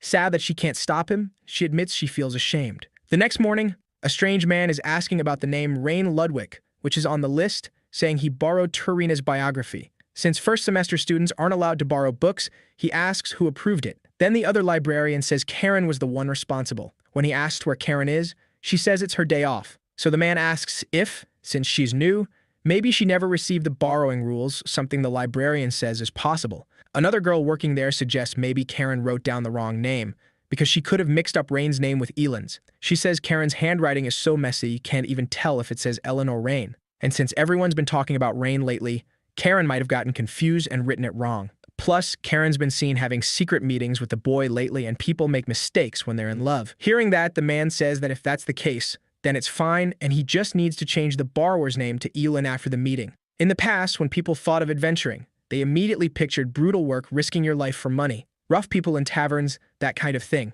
But now they seem more like mercenaries who take out monsters. And if you're top tier, you're treated almost like a hero. Knowing that, Rain thinks the world really has changed. When he enters the Adventurers Guild, he runs into some adventurers talking about trouble with spiders and rats and how high the reward is. He keeps walking, keeping that in mind. At the counter, the receptionist asks what he wants. Rain says he'd like to register as an adventurer. Judging by his uniform, she realizes he's a Delayton student and asks if he has a student ID or some kind of document. When he hands it over, he asks how long registration takes, and she says for Delayton students it takes less than 10 minutes. Looking closely at his ID, she notices his last name and remembers it's a powerful, noble family. So she wonders why someone like him is registering as an adventurer. Rain asks if he needs to do anything else, and she hands him a sheet of paper, asking him to fill out the form and sign on the last line. He asks why, and she says it's a special clause for nobles. It states that the guild isn't responsible for any problems that happen because of adventurer work, and that means. Rain finishes her sentence, asking if that means some people tried to blame the guild. The receptionist says she's heard it happen about 100 years ago, and that's why the clause was created. Handing him an iron tag, she tells Rain his registration is complete. She explains it's his adventurer badge, and his current rank is iron. The next ranks go from bronze to diamond, and any previous combat experience or skills from before becoming an adventurer would be reflected in your adventurer rank. That helps confirm whether you're capable of completing missions. Just as she's about to explain that he hasn't taken the ranking exam, the boy says he already gets the basics and starts to leave. She tries to stop him, saying there's still useful info, but he thanks her and says that's enough for now. So, the receptionist tells him to take care of himself, and that as his rank went up, the level of missions he'd be able to take would go up too. Now that he's officially registered as an adventurer, Rain thinks he can finally start collecting rewards for monster exterminations and enter dangerous areas. Right now, he only has 44 silver coins, so he decides to start by hunting some rat spiders. Since they're worth 2 silver coins per one defeated, he figures they must be pretty weak. In that case, the only option he has is to catch a whole bunch of them. Leaving the guild, he reaches a mountainous area with a Japanese-style gate. Rain comments that this place had changed a lot too. In the middle of the city, there's a crowd gathered around a man who supposedly sells life-extending potions. As he walks, the boy thinks that the dragons must have died, and that's why the monsters have gone out of control. As Rain is leaving, the man calls out to him, asking him to take a potion since there are lots of monsters past that point, but the boy refuses. After walking a bit more, he reaches a staircase and realizes the steps leading to the fire dragon shrine are still there. Looking at the stairs, he remembers the time he came there with his companions. To himself, he says the shaman's hometown is safe. Stretching, he says the shaman should watch closely as he wipes out all the pests in that land. Just then, a woman with long greenish hair shows up and, getting Rain's attention, asks if he's a mage. She tells him to stop hiding because he can't fool her, creating this weird vibe in the air. Rain replies that he's not hiding. He asks if it isn't obvious he's a mage because of his uniform. Embarrassed, she tells him to just drop it. She asks him to join her party since they need a mage. Rain's surprised to hear she has a party, and she starts introducing the members. Pointing to a huge man standing behind Rain, she says that's Bart, a super reliable silver rank vanguard. Rain asks if she's kidding, because no matter how he looks at him, that guy doesn't seem human. Hearing that, the woman says he's being rude, and that despite his looks, Bart is actually a softie. Then she introduces Sammy, the party's apprentice priest, who gives off this calm kid vibe and says it's nice to meet him. Finally, the girl introduces herself as Rem, a genius archer, and striking a pose straight out of Team Rocket, she declares they're going to do their best. Rain asks if they're seriously trying to recruit adventurers looking like some kind of criminal gang. Rem asks who he's calling a criminal, and he says they look like a human trafficking group trying to kidnap people. At that moment, Bart, looking angry, says that if Rain wants a fight, he can bring it, scaring the boy. But then something unexpected happens. The giant warrior who seemed unshakable starts crying. Rem tries to calm him down, saying this isn't the first time they'd been misunderstood. Scratching his head, Rain asks why they'd want someone iron rank like him. Confused by the question, Rem explains that ranks don't mean anything to them, they can judge people just by looking. With a bright smile, she says he looks pretty strong. That attitude reminds Rain of his old companion, Esther. She also says Bart didn't want Rain going alone down a mountain path full of monsters. Sammy adds that young students often get into accidents trying to make money in that area. The group says they don't want to force him into anything, and tells him to be careful if he'd rather go alone. After thinking for a bit, Rain thanks them for the advice, but leaves, saying he prefers to work solo. Sighing, the party leader says it's a shame, but there's nothing they can do. Still, she says he'll be fine, telling Bart not to worry so much. As Rain walks away, Rem says they should start hunting the rat spiders, since she's already found their habitat. Just then, someone taps her on the shoulder, cutting her off. It's Rain sweating and introducing himself. He says he's available to join the party. And with that group, Rain heads out to exterminate the rat spiders. Somewhere else, we see the spiders feeding. In the middle of the forest, a rat spider is chewing on tree branches. Then he hears something. It's Rain's group, wondering if rat spiders even really exist, since they haven't seen any sight of them around there. Bart asked if it'd be okay with the kid if they split the profits evenly, and the kid said that sounded fair. They asked if this was Rain's first adventure and whether he knew what those rat things were like. The kid said no and asked if they could explain. That's when the cleric explained that rat spiders were creatures with a rat's head and a spider's body, and their colony was made up of the queen, her soldiers, and the workers. The workers were omnivores and ate trees, while the soldiers attacked humans. Hearing that, Rain asked about the queen. The young priest said it wouldn't be necessary, because they weren't going after her this time. They were only going to take out the soldiers, and the queen, who rarely came above ground, would be left alone. That was the basic plan. Rain asked why they were leaving the queen alone, and if it wouldn't be better to wipe out all the monsters at once. Bart said the queen wasn't even close to being as big a threat as the soldiers. If they tried to capture the queen, it would take a whole operation that would cost a ton of money, so they started with the soldiers, since those were the ones messing up everyday life. With a sly grin, Rain said that if it was that hard, the reward for catching her must be huge. As he pushed through the tall grass, Rem told him not to even think about it because the queen was a terrifying opponent even for high-rank adventurers. Just then, the girl got excited about something she spotted, like she found what they were looking for. Jumping down a slope, she shouted that she finally found the rat spider's hunting ground.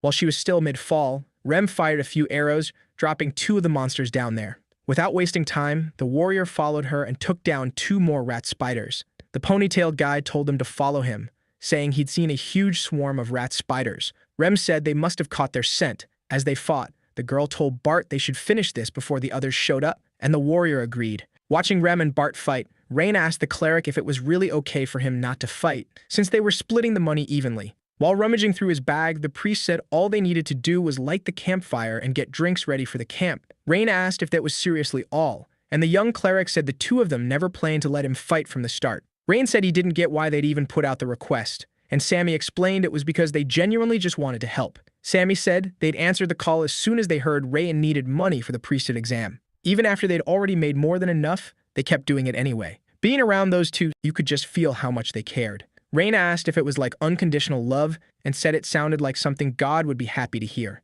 Smiling, the priest agreed. The young cleric said that, even though he didn't really know why, he felt this sense of solidarity that couldn't be explained by God. He thought you could call it the simple desire to be with other people. Sammy said he had a lot of fun adventuring with them, and the days they spent together made his heart feel completely full. Realizing he'd been talking a lot, he apologized for rambling and said that, as a priest, it was kind of embarrassing. Rain said he agreed. It really was nice traveling with someone. He remembered when he used to travel with his companions, and that made him think of Tarina. Rain then asked if Sammy happened to know anything about Tarina, and the young man asked if, by Tarina, he meant the Witch of Ashes. While the others kept fighting, the priest said there was no way he could know, and Rain asked if the shaman had been taken by the church for heresy. He said it felt like it had happened, and at the same time, like it hadn't. Just then, the purple-haired man who'd been hunting rat spiders came face to face with a massive monster. In the forest, everyone heard his screams of pain. The adventurers wondered what the hell that was. Bart rushed over to where it was happening, thinking this was insane.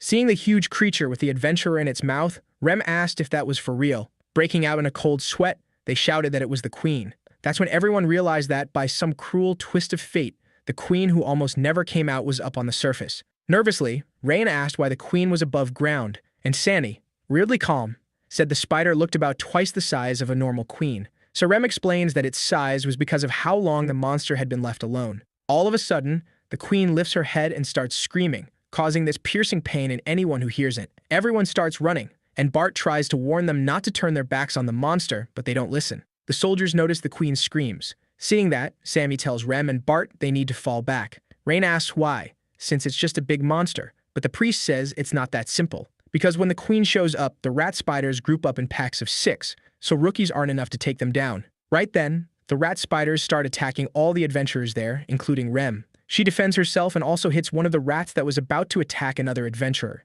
Bart reminds Rem it's pointless fighting the soldiers, and that they need to aim for the queen. Rem says she knows. Looking at the other 2, the leader tells the priest to take care of the rookies and asks Rain to protect the cleric. Using 4 arrows at once, the green-haired girl fires them at the queen with perfect skill. Seeing that, the protagonist realizes it's Kaya's technique, simultaneous precision shot. Several rat spiders rush the archer, but Bart protects her, blocking them with his axe. The warrior charges the queen and, after a jump, buries his axe into her. The adventurers who see it cheer, saying they got the queen. But then something rises out of the blood, like black ink. Noticing it, the protagonist tells him to get away from it, otherwise he'll die. Bart jumps back, and at that exact moment, the liquid sprays out. Everyone wonders what it is, because it looks like it's alive. The queen, who looked defeated, pulls the axe out of her head and flings it away. That's when Bart realizes the axe melted. Then the queen starts ripping out her own eyes, growing new ones in their place. Suddenly, she turns to Bart, who's frozen right in front of her. While knocking down some of the soldiers, Rem thinks this is really bad. Calling out to Bart, she tells him to run. But he's paralyzed and can't do anything except get his arm bitten by the creature. Seeing her companion suffering, Rem ignores the soldiers attacking her and declares she'll defeat the queen no matter what. Shooting an arrow into the spider's temple, Rem asks if it's going to keep ignoring her. Like she's kicking trash bags, she starts tossing the soldiers away. The cleric calls to Rain, telling him to leave him there and join the attack. But Rain is frozen, remembering the time he got poisoned. And watching the spider, he thinks it's definitely dark magic, so there has to be a dark mage nearby. Sammy grabs Rain by the shoulder, asking what he's doing just standing there. Rain says he can't use attack spells, and there's no one else there who can fight. Nervous, the priest begs Rain to save his companions' lives. Breaking into a cold sweat, Rain looks around and sees his teammates getting taken down one by the monsters. With tears falling, he asks how much they get for killing the queen. As the monster bites him, the cleric says it should be worth about 20 gold coins.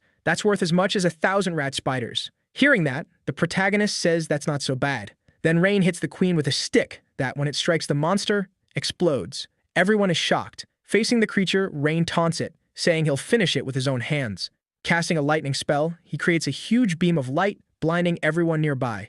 The queen, who'd been holding Rem and Bart with her legs, throws them away. Channeling his aura, the protagonist tells the priest to take care of Rem and Bart. Rain calls out to two of the extras, telling them that if they want to make it out alive, they need to protect Sammy. Staring down the creature, Rain says he'll personally take it down. The monster has lost a leg, but it doesn't seem to affect it at all. So the boy, determined, charges the monster while casting a spell. He destroys some of the soldiers along the way. Sammy worries about him, but all he can do now is tend to the wounded. Facing the queen, Rain throws a fireball, hitting the creature in the neck. The monster tries a counterattack, but the protagonist slides underneath and starts forming a 3-star magic circle. Right as he's about to cast the spell, one of the creature's legs stops him, barely missing him. Since there was no guarantee a 3-star spell would work, and the magic he could use was limited, he tells himself he needs to stay calm. So he decides he has to size the enemy up first, activating Bel Sidious. When he looks at the creature, he realizes it's 3-star black magic. One of the soldiers tries to attack him,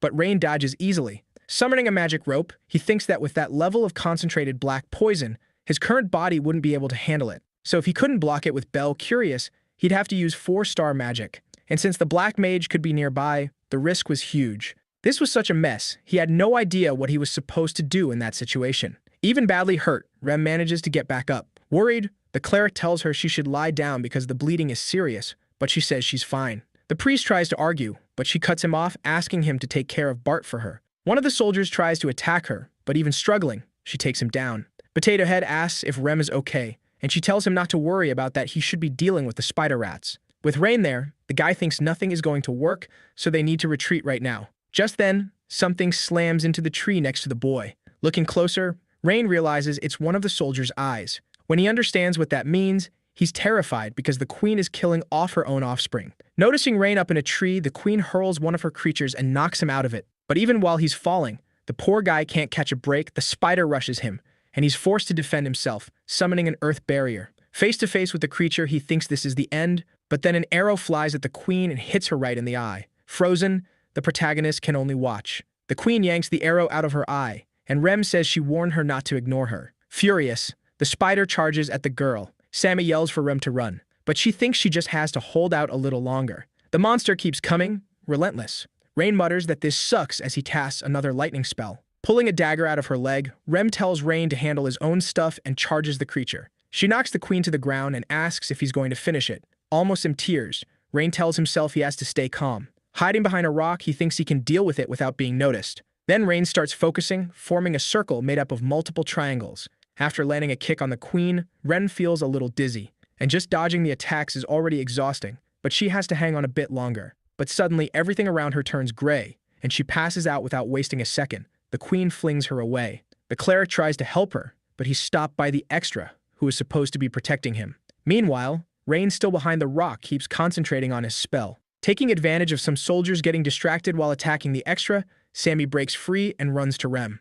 The protagonist spits blood from the sheer effort it takes to complete the spell. Right as the queen is about to finish Rem off, the priest shows up, dodging the blow with the girl in his arms. That shocks everyone, even the creature, whose eyes go wide. Rem asks what Sammy thinks he's doing. Grabbing her by the shirt, he says they have to get out of there alive so they can keep smiling. So she needs to stop doing reckless stuff. She apologizes and, holding onto the cleric's shoulder, says that when they get back, he'll have to write a reflection letter. He agrees, and with both of them facing the queen, she tells him he'd better be ready. The queen is about to attack, and the two brace themselves for it. But then something unexpected happens. Rain's spell is finally ready. He launches a massive fireball, taking the creature down. That spell was made of 4 layers of triangles. The runes used for the inscription were angle, rule, bind, and finally, disperse. Then the math to solve it included 14 polynomials and 7 rational functions. The coordinate equation calculation was finished, along with the power equation calculations. Then he activates the last circle, disperse, creating a pillar of fire that ends up burning the queen to a crisp. Everyone ducks to shield themselves from the flames, and when they look up, they see the queen basically turn into charcoal. Leaning against a rock, Rain comments on how pathetic he was. After all, in his past life, he could cast that spell 7 times in a row without any problem. With the wind, the queen's ashes scatter through the air. The spider rats that had looked furious a moment ago now just looked like scared rabbits. The adventurers notice and say they can't let them get away. With everything finally over, the priest runs over to Bart, who's lying on the ground. Looking at what's left of the queen, Rem thinks about how that terrifying creature that take him down in a single hit. As the cleric approaches Bart, he says he's going to heal him, and Rem says she's feeling dizzy. She asks how the warrior is doing, and Sammy says the guy is tough, so he'll recover without too much trouble. Looking at Rem, Bart apologizes and asks if she's okay. She says she got the treatment she needed, so she'll be fine. And he shouldn't worry after all, they were just unlucky with that fight. She adds that it's weird the queen had regeneration like that, since there's nothing about it in the guild database. But even so, the boys still managed to bring her down with one blow. As night falls, the group rushes to help Rain. The mage says the kid's condition is from mana overload. If that's the case, Rem says he probably burned through all his mana in that last attack. But why Rain hid still bugs Rem, so she figures that since the queen was close, he needed cover. Sammy says they should talk about it later. Right now, they need to focus on saving him, and she agrees. Meanwhile, Rain, unconscious, flashes back to when he was still Lin. Surrounded by his companions, he asks not to be officially recorded as a member of the hero party and for that to be reported to His Majesty too. An elderly man says he doesn't get why the boy would ask that, since it was something His Majesty had prepared to honor those who devoted themselves to humanity.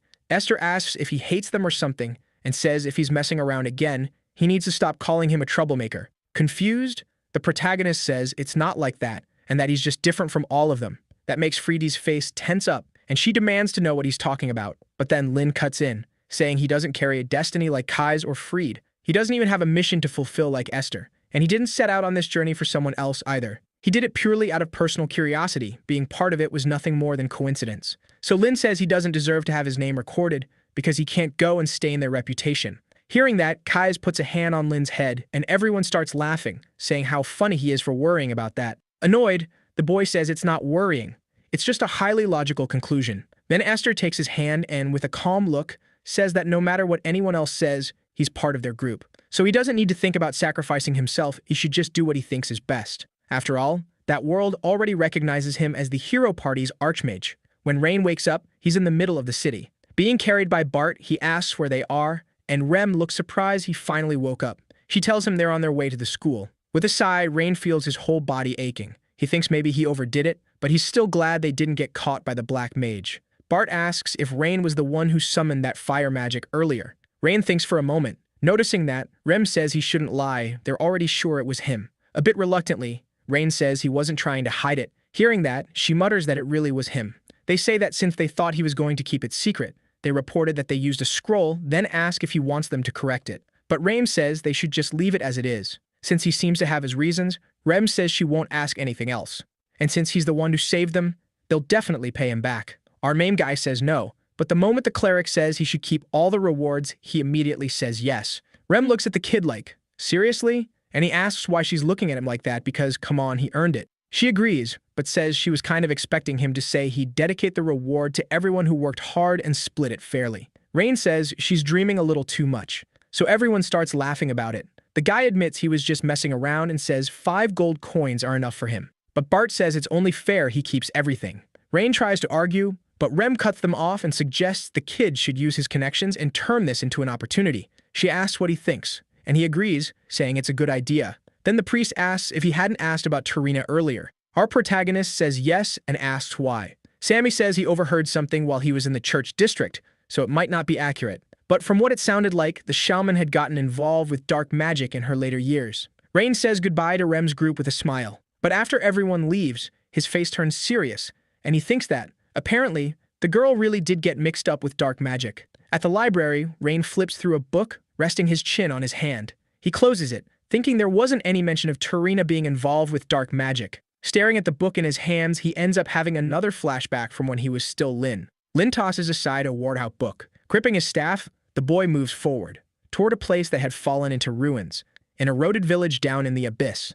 Inside an abandoned house, half submerged in the swamp, they ended up finding Tarina. Back then, she was 7 years old. With a snap of his fingers, Lin makes a makeshift campfire out of bits of wood and torn book pages. He says that she'd do the trick. Then the girl starts coughing. Lin turns and slowly walks over to her. Tarina looks terrified, and Lin pulls something out of his bag. Her fear disappears when she realizes it's food. Holding out the bread, he asks if she wants to eat. He tells her not to worry, there's no poison or anything. The rest of the group comes closer, and Lin asks if she's not going to eat, saying it's all he has to offer. But she stays silent, and Lin sighs. Then the girl finally breaks down, saying her mom, her dad, and everyone she knew were dead. Hearing that, Lin asks if her village had any contact with the outside world. She says she doesn't really know, and Lin stands up and says he gets it, he didn't even know a village like that existed. But he says maybe now she's the only one who still remembers that village and its people. He says that sounds really lonely, a life nobody remembers. Then he asks if she's okay with that because if she dies, that place will vanish without a trace. Almost crying, Tarina clutches his clothes and says she doesn't want that. Lin steps closer and says, in that case, she needs to eat. He hands her the bread and says even if she doesn't want to, she has to eat to survive. So she can remember the people who live there. That's something only she can do. Then the girl starts eating like her life depends on it because it does. As she eats, tears run down her face. And from that day on, Tarina starts following him everywhere. The kid has talent for magic, but Rain says he never meant to turn her into some great mage. All he taught her were the spells she'd need to survive, even after they eventually went their separate ways. She always learned diligently, never complaining. They practiced putting out small fires with water magic, and saving people from falls with earth magic. Every spell was meant to help others. Sitting around a campfire, Friede asks if Lin has a soft spot for teaching younger kids, and Esther asks if that's true. He tells them to say something that actually makes sense. Watching the girl practice magic, he wonders if what he's feeling is sympathy or compassion. Maybe he feels connected to her because her situation is kind of like his past. The day comes to leave Tarina at the church. Even though her expression is gloomy, she surprisingly says goodbye without making a scene. Esther says that staying in that town would only make things harder and that they should leave fast. Lin agrees. In his thoughts, the boy just hoped Tarina would be okay. A man was showing her around the house, saying it might feel huge at first, but she'd get used to it soon. The girl, looking miserable, stayed quiet. Noticing that, the man tried to reassure her, saying she didn't need to worry about anything because from that moment on, they'd be her family. That's when Tarina, who'd been silent, finally spoke up and said that wasn't her home. She created a magic circle made of squares and added that they weren't her family, only her master was. An old man in black robes came down the stairs and told the priest the child's admission process was complete. The man freaked out when he saw the priest pinned to a pillar by tree vines. Asking if the kid had done it, the old man told them to send a pursuit team. Smiling, the priest said he was fine and there was no need for a pursuit team, they should just let her go. The old man tried to argue, but gave up. With a sigh, the priest remembered the moment the girl trapped him. He asked what she thought she was doing and told her to let him go. Tarina apologized, but said the place she needed to be was by her master's side. The priest commented to the old man about how nice it is to be young, and the old man replied that the priest was pretty tolerant. While walking with his group, Lin suddenly heard someone calling him. When he looked back, he froze. It was Tarina, exhausted, running toward them and calling him master. The protagonist asked how she made it there, and she explained she'd escaped using the magic she learned from him. Dropping to her knees, she begged him to take her with them, promising she wouldn't cause trouble. Lin looked at Esther, checking what she thought. He ended up agreeing but said they couldn't stay together all the way to the end. He also asked about her escaping with magic if she hurt anyone. She said no, so Lin said it was fine, and reminded her that magic should never be used to hurt people. And that's how Tarina joined the heroes group. As they traveled together, the girl's talent started to bloom. Even though she was reckless, she was the real deal. While training with the others, they noticed her potential and started teaching her in different ways. Tarina was like a sponge, picking up new spells and skills fast. Sometimes she seemed a little too timid, but her abilities improved quickly. And once she reached the point where she could handle strong monsters, they officially accepted her as part of the party. One night around the campfire, Esther came over with some gifts for the girl. It was a new dress, and it made her really happy. Touching Tarina's shoulder, Freedy pointed at Lynn, who was holding a straw hat. The girl thought it was a present for her, but Lynn pulled it back, saying it was for him. As the journey got close to the end, during the Battle of the Abyss, she became strong enough to be a real help. In a ruined cabin, Lynn told her she had to stay there, but she insisted on helping, saying he knew what she could do and that she could fight. Just then, Esther showed up and said she agreed with Lynn. They couldn't take Tarina with them.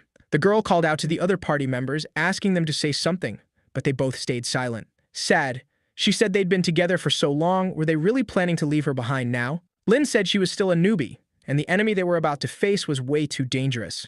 Plus, they'd started this journey as just the four of them, so it should be the four of them who finished it. Ruffling her hair, Lynn told her not to worry, they'd definitely come back, and then he'd teach her more magic. She swallowed back her tears and said she'd keep waiting for them. Lynn smiled, and they headed out. And that's how their adventures with her came to an end. To Rain, none of that made sense because the girl would soon get involved with dark magic, of all things. It was suspicious that books related to Tarina had suddenly ended up on the censorship list. Rain opened the book, and Rudian laid it on his forehead, telling him his research progress had gone from 37.9% to 39.9%. He's happy, but it's weird that wiping out the rat spiders only bumped things up by 2%, so he figures he's still got a long way to go. On the last page of the book, there's a drawing of Lynn. Right under it, the girl had described him as the most amazing master in the world. That makes Rain smile. He's about to say something about her, but then, all of a sudden, the smile disappears. The sun was coming up over the place where the battle against the rat spiders happened. People in green robes looked annoyed, saying they thought it could attract the golden children and cut down the number of adventurers. Because the heat from the flames was still there, and because of the blast radius, someone else figures it had to be at least a 4-star spell. And if what the people they interrogated said was true, that means the adventurers, Rem and Bart, were there. The more impatient robed person swears they'll get revenge, but the calmer one says that would just draw the golden children's attention. Then the other one says they just need to make sure they don't get caught. The calmer one says there are more important things to do before revenge, and the hot-headed one asks what that would be. So the calmer one says they should inform Tarina first. When he gets to school, right in front of the clubroom, the protagonist gets greeted by 2 students who ask if he's okay. He says he's fine and they shouldn't worry. At the front of the room, the club leader says they're about to start and asks everyone to sit, adding that the number of members has gone up a lot. The guy introduces himself as Joan, president of the local development magic club, and says he honestly didn't expect so many people, but he's really happy. Joan says he hopes they'll all get along. He's about to start explaining the club's purpose and goals when someone walks into the room. The guy turns around, still saying the club's goal is to develop magic for local development, but he freezes when he sees who it is. Everyone's shocked, because it's Logan. After a pause, the man introduces himself as Logan and says he hopes they'll get along. A little nervous, Joan says he showed up at just the right time. Waving his hand, he tells Logan to take a seat. But Logan freezes when he realizes the only empty seat is the one next to Rain. The protagonist, as smug as ever, points at the chair beside him with a nasty little grin. Once everyone sits down, Joan decides they need to start with a fresh mindset and asks them to take good care of things. Rain comments that looks like Logan really keeps his promises, and Logan says he's just following the rules. While Joan is explaining, the protagonist is lost in thought. He wonders if he'd be able to beat the black mages if he ever had to face them. Summoning his Rudian, he sees he only has 12 cane magic power and 311 stamina, so he thinks he needs to toughen up his body fast. But he can't just do random workouts. It'd be better to have someone who can guide him. Then Rain ends up thinking of Logan, who's basically perfect for that. Later, on the training field, Rain is suffering through Logan's training. During the session, Logan remembers when the kid asked him to train him. Logan says he doesn't get why Rain would ask that. After all, Rain's the one who beat him. So what's the point of learning from someone who lost? The protagonist says Logan shouldn't hold a grudge like that, and says Logan is like the poster boy, the next generation of the Musclehead Specialist Group. That pisses Logan off, veins popping on his forehead. He says he lost the fight, so he deserves to be ignored. But he also says there's no reason for the kid to trash his school. Rain scratches his head, confused, and sighs, saying he's not free enough to just go around mocking people. Capping his book, the protagonist says that since Logan seems to be getting the wrong idea, he'll be more direct. Pointing at him, Rain says Logan is strong, so he wants Logan to help with his physical training. Plus, he's not making fun of him. He's only asking because he was genuinely surprised someone that age could be that strong. Logan appreciates it, but at the same time, he's confused about what Rain means by that age. The protagonist says a strong body is the most important basic foundation, but he doesn't have that. So he plans to train properly. Otherwise, he'd just be wasting time. So he asks if Logan doesn't think it'd be better to do it with guidance from someone who actually knows what they're doing. Logan sighs and agrees with the kid, saying there probably isn't anyone more qualified than him in that field, but he says he can't teach Rain, so the kid should find someone else. Thinking the issue is money, our protagonist tries to offer a good amount, but Logan refuses, saying that's not the reason. The kid is from the magical aristocracy, and Logan is from one of the 8 schools, so, according to him, they're enemies. And enemies aren't supposed to support or help each other, which makes the kid look annoyed. Rain calls out to him, and the moment the man turns around, the kid already has an attack magic circle aimed right at his face. Making a gunshot sound with his mouth, the kid disperses the spell. He says Logan's lucky, because if he wanted him dead, he'd already be dead. Rain asks Logan if he knows why he didn't do it, and with smoke coming off his hand, our protagonist explains it's because Logan isn't his enemy. They're not soldiers, they're students, and that isn't a battlefield, it's a place to learn. He says there's no reason for them to be enemies, since they're classmates exploring the same area of magic. After thinking for a bit, Logan agrees, surprised he didn't expect the kid to hit him with an argument that's solid. Back in the present, melted on the floor, Rain is calling for Logan. He says he's finally done, and Logan says the kid is, surprisingly, doing pretty well. The kid asks if Logan finally believes he's serious, and Logan says yes, then tells him they should move on to the next exercise. Our protagonist complains, asking him to help him up, and the man says he needs to get up on his own. Logan asks what would happen if someone saw them working together, since both the aristocracy and the schools would come after them. Hearing that, Rain asks if the guy's muscles are just for show, saying that if something like that happened, he should just knock out whoever complained.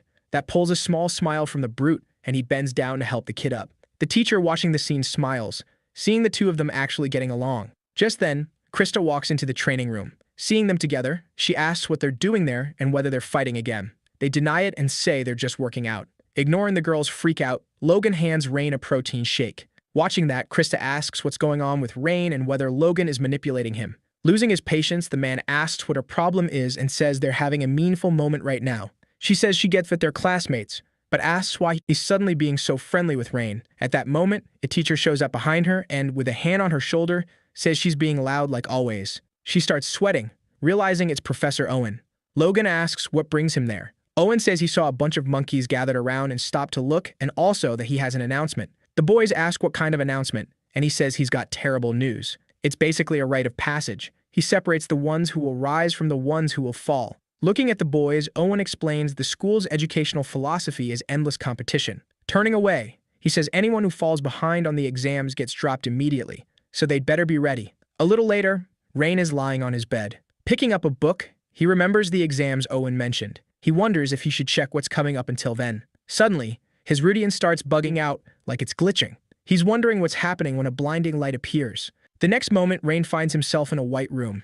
Rudian tells him his unique magic research has reached 40%. Rain asks why it's happening now, and then he's asked to confirm opening a new mana circle. The analysis starts and something called Mental Barrier, Lord of the Fluent World, is installed in Rain. Inside this mental barrier, the success rate for magic combinations using unique rooms and unique magic formulas goes up by 33%, and his power goes up by 66%. A rune appears in his hand, and Rudian warns that the mana needed to cast it is 20,000, while the mana he has is 12,564. Our protagonist is confused, and the message explains that this is the activation seal meant to use the mental barrier, Lord of the Fluent World. Everything glitches out again, and he ends up back in his room.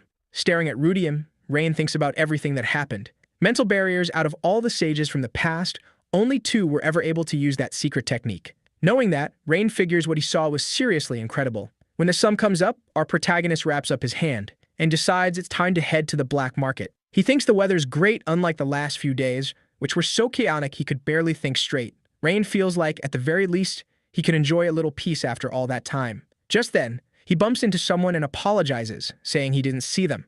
The person says it's fine, and that it's no big deal between them. When Rain looks up, he sees it's Bart and his group. He greets them, and says it's been a while. Rem immediately asks what he means since it's only been a few days since they last saw each other. Rain agrees, and suddenly, Bart hoists him up onto his shoulder. Rem says they should get going, while Rain squirms around in the warrior's grip. The kid asks what the guy is doing out of nowhere and tells him to put him down. Laughing, Rem says college students are always busy, and this is the only way they can hang out. Rain says this is kidnapping, and the cleric says they heard there'd be an award for that last spider rat subjugation, and there's no way the hero's sitting it out. Rain asks if he really has to accept it, and Bart tells him to stop being so stubborn, and that it's actually good to show up to these ceremonies. Plus, the award is being given by the Adventurers Guild headquarters, so Rain asks what he means by headquarters. The group finally reaches the guild branch, and outside, people are whispering about them. With dead fish eyes, Rain asks why everyone's making such a fuss. Rem explains that Bart comes from the school of the only saint of the 7 swords, and she's an archer from the drunken archer school, and on top of that, he took down the queen in a single strike. Rain says maybe their masters are just weak. Hearing that, the girl gets furious, but Sammy holds her back. Calm as always, Bart says it might look that way from the kid's perspective, but he and Rem have fought countless enemies and made it to silver rank. Still, they never thought they lacked skill until they faced the queen. That leaves Rain thinking. Then someone shows up, an archer. He pulls back his hood, and Rain flinches. The man who looks a lot like the drunken archer says, "So these are the rising stars among the young adventurers." Everyone murmurs that he's the bow saint. Sammy says the Empire gathers the best warriors of the era and names them the Emperor's 4 martial stars, granting them huge power and honor. And, as expected, their presence is overwhelming, just like the rumors said. Looking at Rem, who seems kind of down, he asks what's wrong. The archer, looking confused, walks closer. After taking a good look at the girl, he says it's a big surprise. Asking what his cutie is doing there, the girl tries to play it off, saying he's mistaking her for someone else. He says that would make more sense because there's no way the girl who left the dojo and dyed her hair would be out here playing adventure. He asks if she's been following him and whether she even has her brother's permission. The girl starts punching him. Anyway, the man turns to Bart and asks if he's the leader of the group. The warrior confirms it, and Rauren says, "Yeah, that's obvious considering he took down that mutant. He must be pretty strong." While Rem struggles in Sammy's arms, Rauren says Bart's probably had a rough time because of her, but tells him to take good care of Rem. With his usual calm look, Bart says that since they're a party, nobody takes care of anyone. They cover each other's weaknesses. Hearing that, the archer says he likes Bart more and more, and that if he keeps it up, he'll hit platinum rank in no time. Still frozen, Rain watches the archer, thinking it's weird how he looks exactly like Kai's. Rauren walks up to the boy and says his face looks familiar. It's strange, but he's sure he's seen that face somewhere before. But then he realizes it's not the face, it's the guy's vibe. So Rain introduces himself as Rain Ludwig. Hearing that, the man says, in that case, the kid must be Scalzi's grandson, patting him on the shoulder. He says that, looking at the kid now, he could tell the boy looked a bit like Scalzi, especially around the eyes.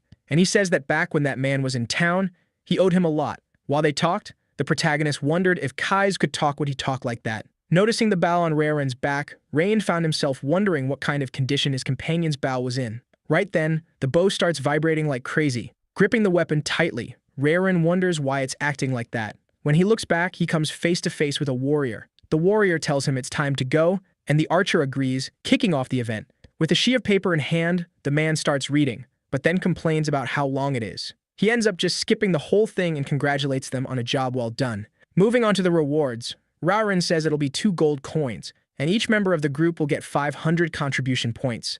After the event ends, the group gets swarmed with offers to join other guilds. Watching from the sidelines, Rain and Sammy comment that Rem and Bart are pretty popular. The cleric asks if it's really okay to say the queen was defeated with a scroll, and Rain confirms it is. Sick of all of it, the protagonist says he's heading out, and Sammy says in that case, he'll let the others know. And before the kid leaves, he tells him he's been promoted to bronze rank now, so someone might recognize him on the street. Still, he hopes nothing troublesome happens. In an alley, the protagonist uses his Rudian, checking how much longer it'll take before he can use the mental barrier. He realizes he's still got a long way to go, but he figures once he gets it, he can focus on mana training. Mental barrier, the sage's domain he never reached in his past life, was finally within reach now. Just then, someone calls out to him, calling him young Master Ludwig. The person tells him that even if he goes that way, he won't reach the black market. It's not that he took a wrong turn because of a bunch of circumstances.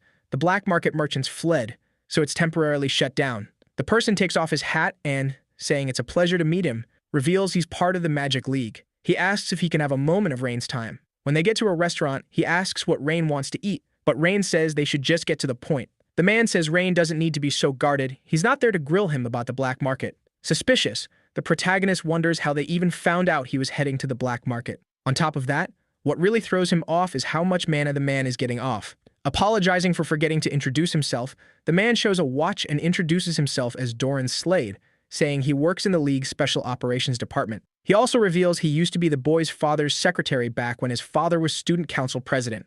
The protagonist asks what he's getting at. The man explains he just wants to make it clear he's not shady and that he's on the boy's side. Also, he wants to confirm a few things with Rain, asking if Rain was the one who used the magic that took down the mutated queen, because there are no records of Bart's group visiting a magic shop recently. Even assuming they could have bought it earlier, there hasn't been a 4-star mage capable of making a scroll that powerful in the last 10 years.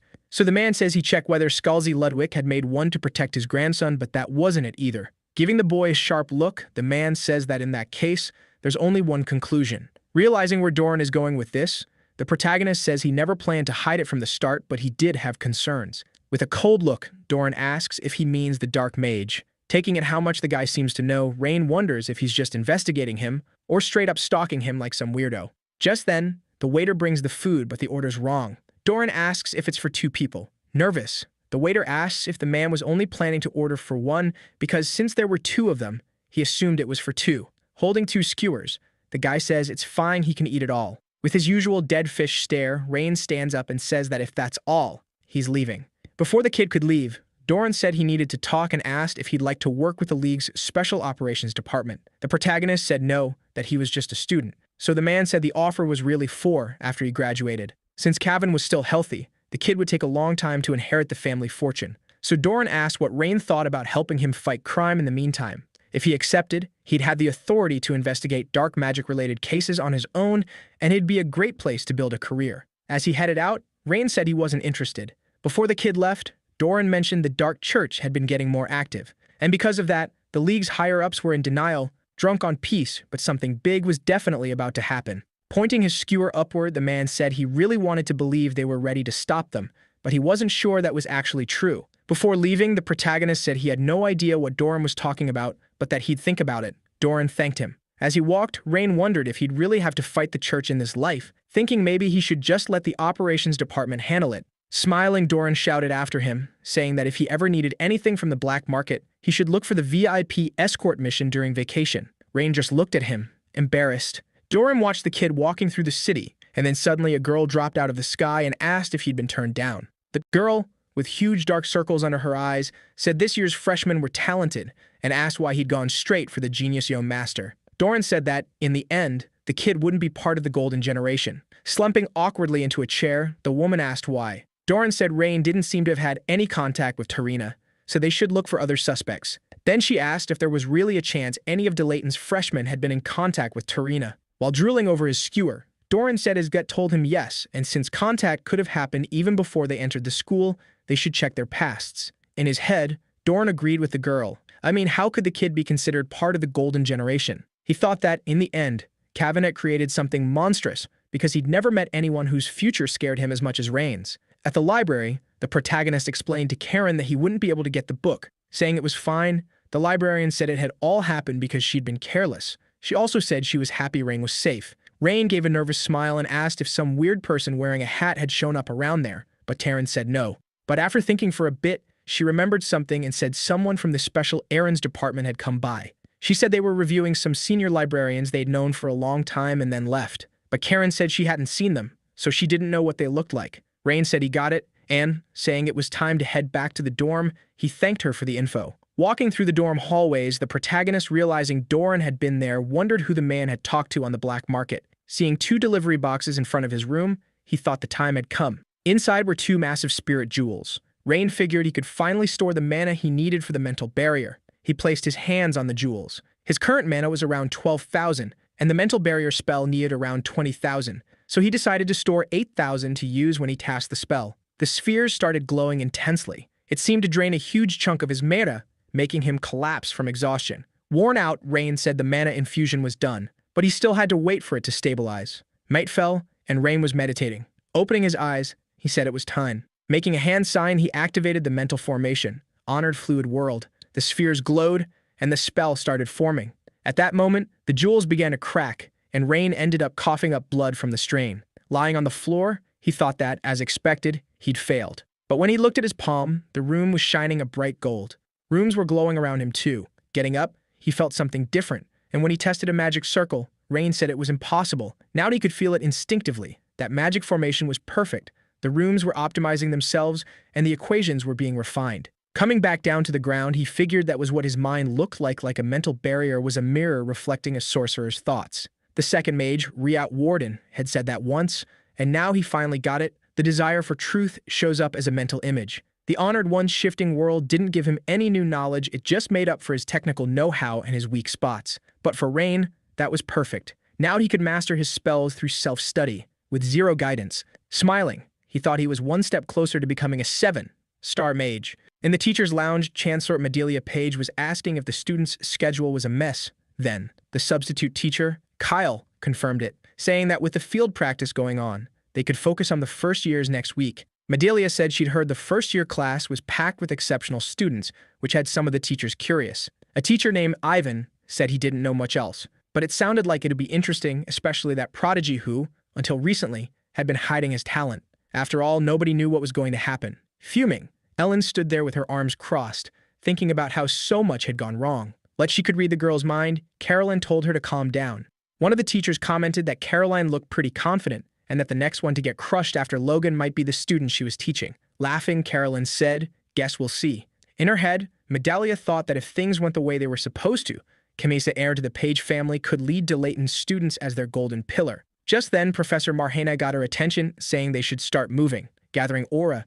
She said that in that case, they should notify the academy to gather the students immediately, because starting that day, the exams would begin. In the classroom, our protagonist looked like a zombie. He figured Logan must think he was made of iron. Watching the other students jump up right away, Rain asked Krista what was going on. She explained they'd been told to go to the auditorium. It was for the exam briefing. Rain asked if the exams weren't supposed to be next week, but Krista said that's how Delayton worked. They changed the schedule out of nowhere. He asked why, and that's when Gertrude showed up, explaining it was to stop them from procrastinating until the last minute. Our protagonist said that if someone can deliver the same results no matter when, that's a talent, so the teachers probably knew what they were doing. Gertrude laughed and agreed, but in her head she thought the boy was annoying and that you really couldn't like rich kids. Standing up, Krista said that's exactly why you had to give it your all, with no regrets. When they got to the auditorium, they walked in, and as she looked around, Gertrude noticed the students' faces. They did not look happy about what they were seeing. Rain ended up spotting Logan and called out to him.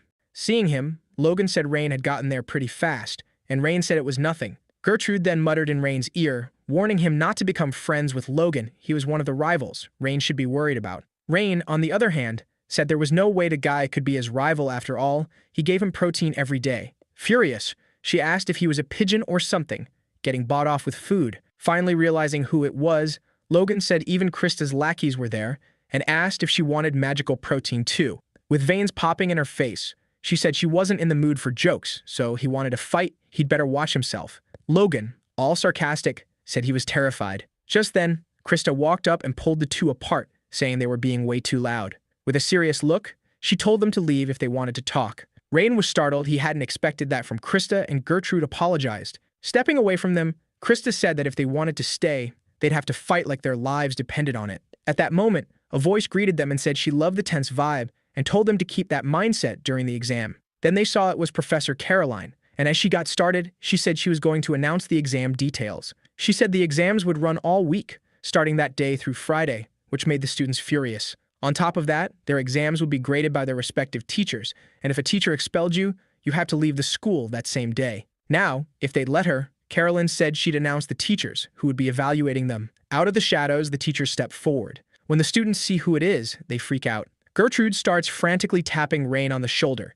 and he asks what's wrong with her. Panicking, she asks if he's seriously never heard of Professor Marhena. She used to be the head of the Magic Alliance, and now she's the head professor at Delayton. On top of that, leading the Magic Alliance was an honor only the greatest mage of their era ever got. Logan is shocked to realize a huge name from the magic world just showed up. Gertrude keeps yelling at Rain until she explains that this woman was the one who replaced his grandpa as head of the Alliance, which just leaves him confused.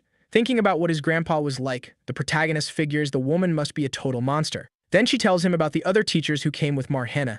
Kyle, a genius who graduated top of 1,378 classes, Professor Jaren, who built her magic tower at 20, and Professor Ellen, who writes for the Daily Magical Hearing newspaper. Saying those were the elite teachers who taught second and third years, Gertrude comments that it was one hell of a lineup, Marhina stays quiet for a while. Then she clears her throat, drawing everyone's attention in the hall. Using an amplification spell, she tells everyone to shut up. Her voice is so loud it actually scares the students. Leaning on her cane, she asks where they think they are and says the whole point of these tests is to weed out useless people like them. She also says the evaluators won't go easy on them like the previous ones did, leaving the kids wondering what she even considers easy. She adds that the teachers judging them are the type who'll eliminate you the moment they decide you don't have talent, which makes everyone even more nervous. Seeing they finally look ready for the exams, Marhina smiles and says, "Not bad." Then she explains the tests will take place in different locations, and each location was assigned based on each student's individual traits. Soon, they'll be told where their test is,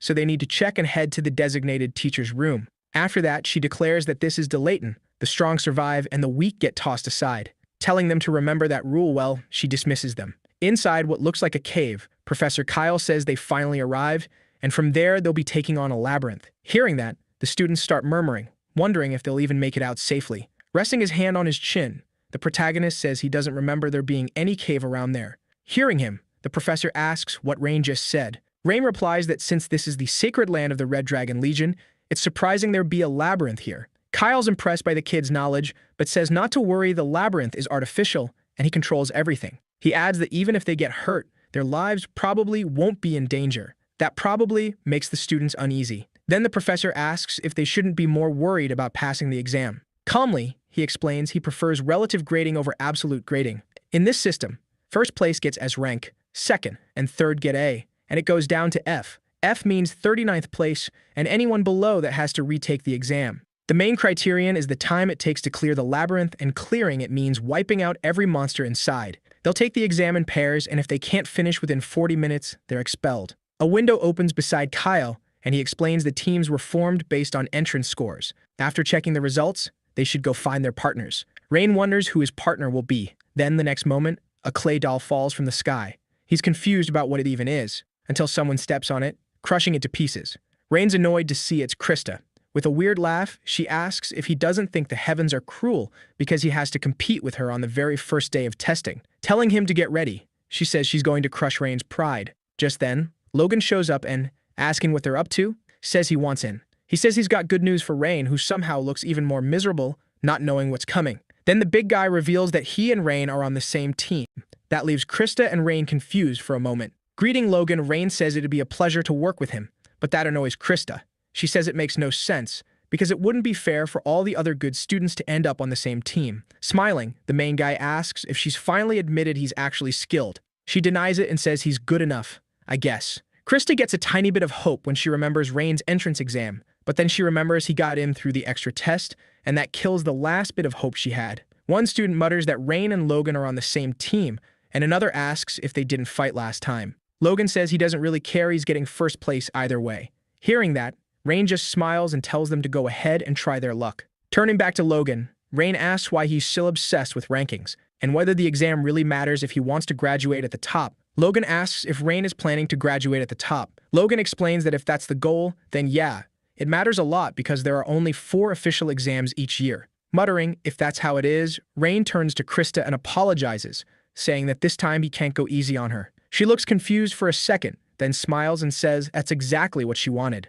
Clapping his hands, the instructor gets everyone's attention and says they have 10 minutes to talk things over before going in. He explains that inside the maze there are 20 routes, and each one has the same number of enemies, but only one team is allowed per route.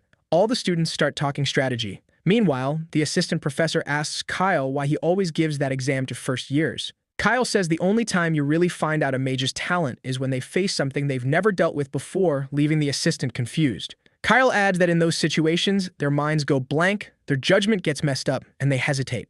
So the exam is meant to spot the ones who shine under pressure. That's his job. Logan talks strategy with Rain, asking what he thinks about just wiping out anything that shows up. Rain says it's not a bad idea, but it'd be better to have a more solid plan before they enter the maze. But someone is talking way too loud and it's messing with Rain's thinking, which starts to annoy him. Mocking him, Krista says that instead of eavesdropping, he could come up with a strategy for his own team. Irritated, Rain tells her to focus on her own team. Krista says that's too bad for him, because she already has her strategy. Logan says she seems pretty confident, considering the limited magic they're allowed to use in the maze, and she confirms it. Calling out to Rain, she asks if he really said he was going to graduate at the top. Then she apologizes, saying she's been at the top her whole life, and this exam will be no different. She promises she'll make him understand the difference between their abilities. With that, she quickly leaves, followed by her partner. Light flashes on the professor's glasses as he announces Team 2 will start the exam. Kyle and his assistant watch them through a magical camera that follows them. As they drop in, Krista tells her partner to activate light magic. He says his detection magic found something, and she tells him to let her handle the landing and focus on finding targets. Krista cushions the fall using sand magic. Then the boy says he found 2 enemies 20 meters ahead, behind a pillar to the northwest. Arms crossed, Krista says, "Rise," and summons a bunch of soldiers full-on solo leveling style. The speed of her summoning shocks her partner, and even Rain and Logan, because it's not easy to create that many summons that fast. It intrigues Kyle and freaks the assistant professor out because of how strong she is. That's the Warden family bloodline magic, created by the second sage, Riet Warden. And even though it's a 2-star spell, the speed she uses it with is insane. Being able to perfectly control 12 summons at the same time at her age is just pure genius. Krista looks up, watching a monster get sliced in half. Her partner says he detected 3 more enemies in the hole to the left, and she says they should head over there. He says it's right there, but after walking for a long time, Krista gets annoyed and asks what he even meant by right there. He asks her to wait a second and warns her there was a monster among the rocks at 3 o'clock, another at 8 o'clock, and one on the ceiling right in front of them. She tells her shadows to attack, saying he should just leave this to her. In no time, the monsters get wiped out by her sand summons. Her partner is shocked at how fast she took down 3 enemies.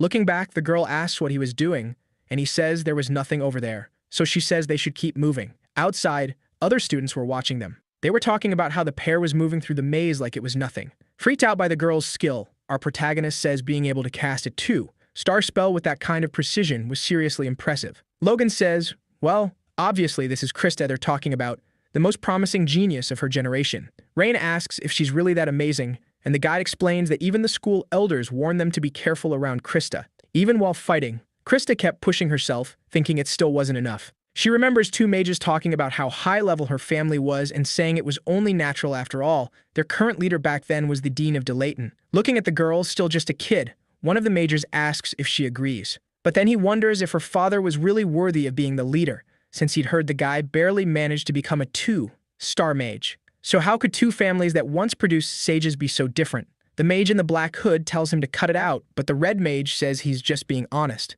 Putting a hand on the girl's shoulder, the red mage tells Krista to let her father know their family wasn't fit to be a house of mages, because that's what everyone said, and besides, even the girl's mother and her 2 sisters couldn't use magic. He says if she clings to all that, things will only get worse, so she should just leave the world of magic behind and live in peace. It'd be better for everyone. As she stumbled, the girl replayed those words in her head while taking out the 20th enemy. Looking at her partner, who is totally worn out, she asks what's next, and the guy asks for a break. But Krista says they don't have time for that, yanking him along with one of her summons. While dragging him, she tells him to just point out where the next enemies are. Outside, the students kept talking about how insane the performance was. The teacher thought it was chilling. He never expected she could handle magic at that level. Back in the past, the girl stood facing a light in the middle of the darkness, and the green mage asks if something's wrong. She tells him she's going to become the greatest mage of all time, so her mom, dad, and sisters won't look down on her anymore. Back in the present, taking enemies down one by one, Krista tells herself she's going to prove it. She swears she'll earn her honor and prestige with her own hands. Krista remembers that after she said that, the mage knelt down and told her he was counting on her to restore the Warden family once again. A monster that looks like a Zubat drops onto one of her summons and destroys it. She throws herself backward, dodging the attack, and summons another sand monster. Telling it to get back up, she sends it straight at the monster. The soldier ends up smashing the monster into the ground with a punch. 4 minutes have passed. The assistant professor announces that all magical reactions have disappeared.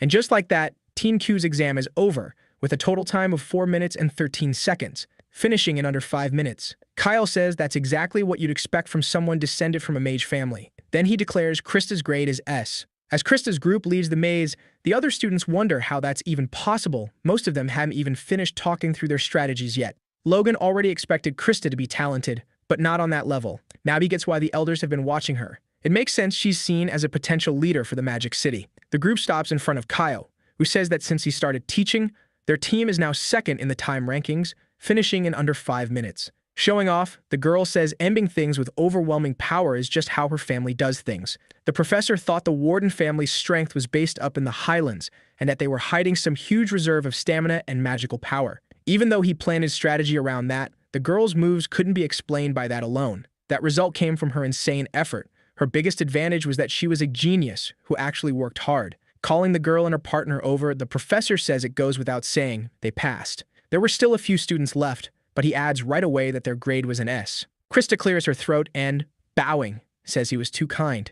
He wishes her good luck, and she turns around, absolutely thrilled. As she walks past our protagonist, she looks at him, thinking, yeah, that's just who I am. Smiling, Rain tells Logan this might end up being more fun than he expected, and Logan agrees. Rain ends up having another flashback from back when he was still Lin. Esther says people used to call the place they were in the Southern Star because it was so beautiful, but now it didn't even come close. Freedy, sitting down, asks what the plan is, since going into that fog is basically guaranteed death. Our protagonist agrees, and the silver-haired leader complains that she's hungry. After thinking for a bit, Esther tells Lim to destroy everything. He says he gets it, but then, realizing what she actually means, he turns around and asks what the hell she's doing. Wasn't the city a cultural heritage site? Esther says yes. In that case, Lin says we need to preserve the original shape so we can fix it later. Kyle and Freed laugh, and he asks if they're seriously messing with him. Striking a pose, Esther explains to Lin that there are times in life when you just dive in head first and deal with the consequences later. He asks what she's even talking about. Freedy agrees with Esther, and Lin tells her to shut up. Blushing, Free smiles and says that, to her, he matters more than any cultural heritage site and that as the leader, she'll take the blame later. Clenching her fists, Esther says that if she has to, she'll use her fists too. Seeing how determined Esther is, our protagonist asks if the problem is really that simple, and she says she hates complicated problems. Forming a magic circle in his hand, he says he gets it and that he won't care about what they'll have to deal with afterward. It's crazy how one irresponsible decision can change the world. Back in the present, Rain says he's made up his mind. Saying he's got a great idea, he tells Logan to come closer. Logan asks if Rain is messing with him, because that could get them disqualified. Rain just says he'll take responsibility if anything happens. Logan scratches his head, worried, and says that even if they just took it easy, they'd still pass, but it wouldn't be fun at all. Rain smiles, realizing his point worked. Just then, Krista, who've been listening, asks what they're doing and why they might get disqualified. Rain asks if she's scared and tells her to just wait and see what they're about to do. She asks what they even mean by all that. This is an exam, not playtime, so they should take it seriously. Turning to her, Rain says that, supposedly, magic is meant to be fun. Doesn't she think so too? Prep time is over, and the professor tells the teams to get ready. Realizing they're out of time, the teams rush to enter the labyrinth. But Rain, totally calm, walks up to the professor and calls out to him. He asks if the students' safety inside is guaranteed, and the professor says yes. Since he's controlling everything with magic, nobody's life will be in danger. Then Rain asks if Logan heard that and says they should go ahead with the plan. The assistant professor announces that 9 minutes have passed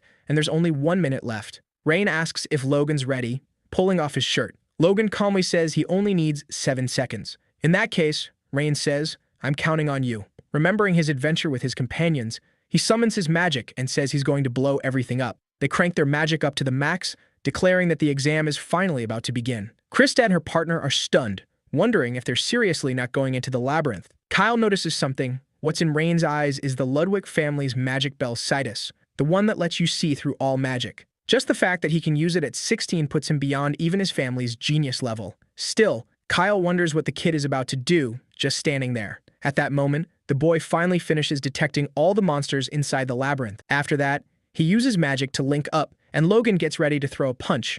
Seeing this, the professor can't help but be surprised. Rain gives Logan the signal to attack, and the very next second Logan slams his fist into the ground with insane force, shattering it. Shielding herself from the powerful shockwave, Krista calls him an idiot, saying he just blocked the entrance. Kyle then realizes that, considering how strong that punch was, the effect was way too small. But when he looks closer, he notices something. Rain still had the spell active, then a crack starts spreading toward the back of the labyrinth. Inside, beneath every monster, a circle forms. Rain smiles, and the next moment, the monsters get crushed like cockroaches, and everyone nearby ends up losing their balance because of the earthquake it causes. Krista's left wondering what the heck just happened. Freaked out, the assistant professor asks if that was an earthquake, while Kyle wonders if it was some kind of magical reaction. Brushing dust off his clothes, Kyle asks his assistant if there was any magical reaction inside the labyrinth, but when the assistant checks, he panics at what he sees. He calls out to Kyle, and Kyle, confused, asks what's going on, reminding him there's only 1 minute left. That's when a man tells him that when he checked the labyrinth status, he couldn't find a single monster. The professor is even more shocked because it hadn't even been a minute. Scratching his neck, the assistant says that can't be right. Kyle asks why, and the guide explains it doesn't make sense. The whole point was to test skills in the labyrinth, but destroying everything goes against what the exam is supposed to be, and having no monsters left alive is basically just luck, so it should be invalid. And an S rank is supposed to mean a perfect result, but in this case, it was total chaos. After thinking for a bit, Kyle tells his assistant that geniuses are usually nowhere near perfect. Perfect is some state that matches all the world's ideals, but geniuses who change the world always break those ideals. A genius isn't someone who fits into perfection. If anything, they create a new kind of perfection. Zymer asks what the professor means by that, and Kyle explains that if they followed the traditional method, Rain and Logan were far from perfect. But then he asks Zimar if he'd ever even considered destroying the labyrinth. The man says no, but that if he wanted to, he could. Kyle says that's the point. The boys created a new path. Being able to think of and actually do something nobody else would, that's what matters most. It's about having the knowledge and understanding to turn a stupid idea into reality. Watching the boys smiling, the professor tells his assistant to just wait because that student is going to become the center of the magical world and push its boundaries. 40 minutes later, the test is over. Kyle says the results will be posted and tells the students to go take a look.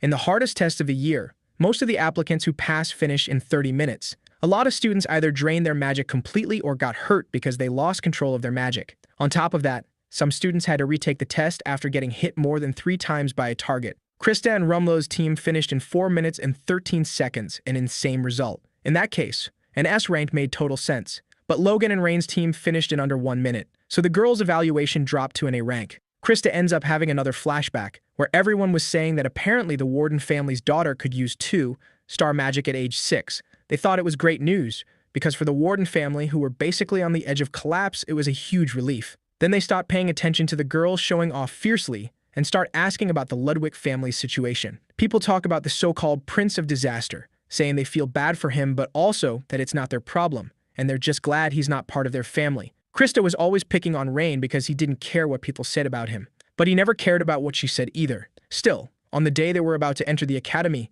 Rain ends up saving her. Even her tutor praised him for how fast he activated his magic. With all that, she couldn't help wondering what had happened because he didn't seem that strong during the family gathering. Her tutor was also curious why he was there, since the entrance exam had already started. Krista asks if she couldn't just let it slide that he showed up late, and then Carolina asks since when she ever cared about the other students. Right then, the girl says that, just like her teacher had noticed before, having him around was going to heat things up. She also asks if a little competition wouldn't be good for the school. She was finally taking all of it seriously. In that moment, she declares the boy is going to be her rival, but the result of that exam completely crushes her. Her partner, Rumlow, walks up to her thanking her, because he got a good grade thanks to her. Krista, though, just stands there frozen, wondering if she really lost again, especially to someone who treated magic like it was no big deal. She's annoyed she didn't think to destroy the maze, but then she realizes that even if she had thought of it, she wouldn't have been able to. Watching her, Kyle realizes she's super competitive. He gets that feeling. He thinks it's a good thing, but in his head he comments that if Krista keeps chasing after Rain, she's in for a rough, thorny road. With a sigh, he adjusts his glasses. He gets everyone's attention and says that normally only one team should get an S rank evaluation. But since the teams were made based on points, Logan and Rain ended up on the same team, which wasn't fair. So he announces that both teams will receive an S rank evaluation. All the students are happy, but Krista is still frustrated about everything. Rain walks up to her and says it looks like it ended in a tie. He reaches out his hand to shake hers, but she slaps his hand away. Everyone watching is confused. Then Krista asks if he seriously thinks she'd be satisfied with that result. Rain is confused and asks why she wouldn't be after all.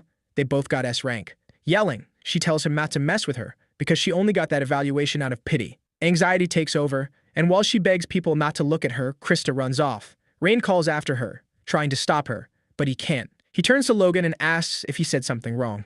Logan says he's sure he didn't, but since he's from one of the 8 magic schools, he doesn't really get all this magic clan stuff. Noticing how weird Logan is acting, Rain asks what he knows, because it's obvious he's lying. Logan then repeats stuff people say, like, the Warden family is done for, and that cursed magic clan. Hearing that, Rain asks why he'd say something like that. Logan explains that it's what everyone says. All the Warden glory is in the past, and until Krista was born, the Warden family didn't have what it took to be considered a magic clan. Krista was the one who brought the family back and got them recognized as a magic clan again. She did it on her own. And since she'd been carrying the family by herself up to now, she's probably full of built-up frustration. Somewhere deep in the forest, Krista is crouched down, crying. Hearing the boy's footsteps, she stands up. She says magic clans and mages are supposed to be respected, almost worshipped, because people look at them with huge expectations, so they can't become someone others can treat like trash. But all of that hurts Krista. Frustrated, she says she's given everything she has to get here since she was 6, and she still barely made it this far. And yet some kid with no bloodline or famous last name went and stained the clan's honor by accepting that duel. On top of that, Rein talks to everyone like it's nothing, no hesitation at all. Krista yells that she doesn't get what he means when he says magic is something you do for fun because none of this is fun to her. Summoning a spell, she demands to know why, even though she takes it so seriously. His evaluation was higher than hers. Rein calmly disperses the Sam summon she created. He says he loves magic, and when it works the way he pictured it, all the pain and effort feel like they just vanish. That's something only people who really work for it can understand, but it's not all fun and games. As Rein admits he's been through a lot of pain and despair, Krista lunges at him, creating another summon. Blocking her magic, he says she's her clan's last hope, and that she's trained so hard she's at the level of someone much older he can't even imagine how much pain she's had to endure. But one thing is for sure, thoughtfully. Rein says it looks like this is the first time she's ever actually succeeded with that spell. Tears fall down her face when she hears that. Krista looked pissed, but the boy just kept talking, telling her that all that misery and responsibility wasn't hers and that she could have just tossed it all away. Even so, she didn't give up, and he asked her why. Summoning another huge stone monster, Krista tells him to shut up. Our protagonist stands his ground and asks if it's because she can't forget what happened. Not wanting to hear him, Krista tells him to shut up again and smacks him with her summon's attack. As she does, she remembers when she was little, how happy she was just for beating a wheat training dummy. Still standing after her hit, Rein says she's strong, and no matter what she did, nobody would dare go against her. Krista bursts into tears, and our protagonist says that, in that case, she should feel the joy of magic again. Wiping her face, Krista gets up and tells him to stop showing off because it's seriously starting to annoy her. He says he's earned the right to show off, since he's the one who won this time, leaving her with nothing to say.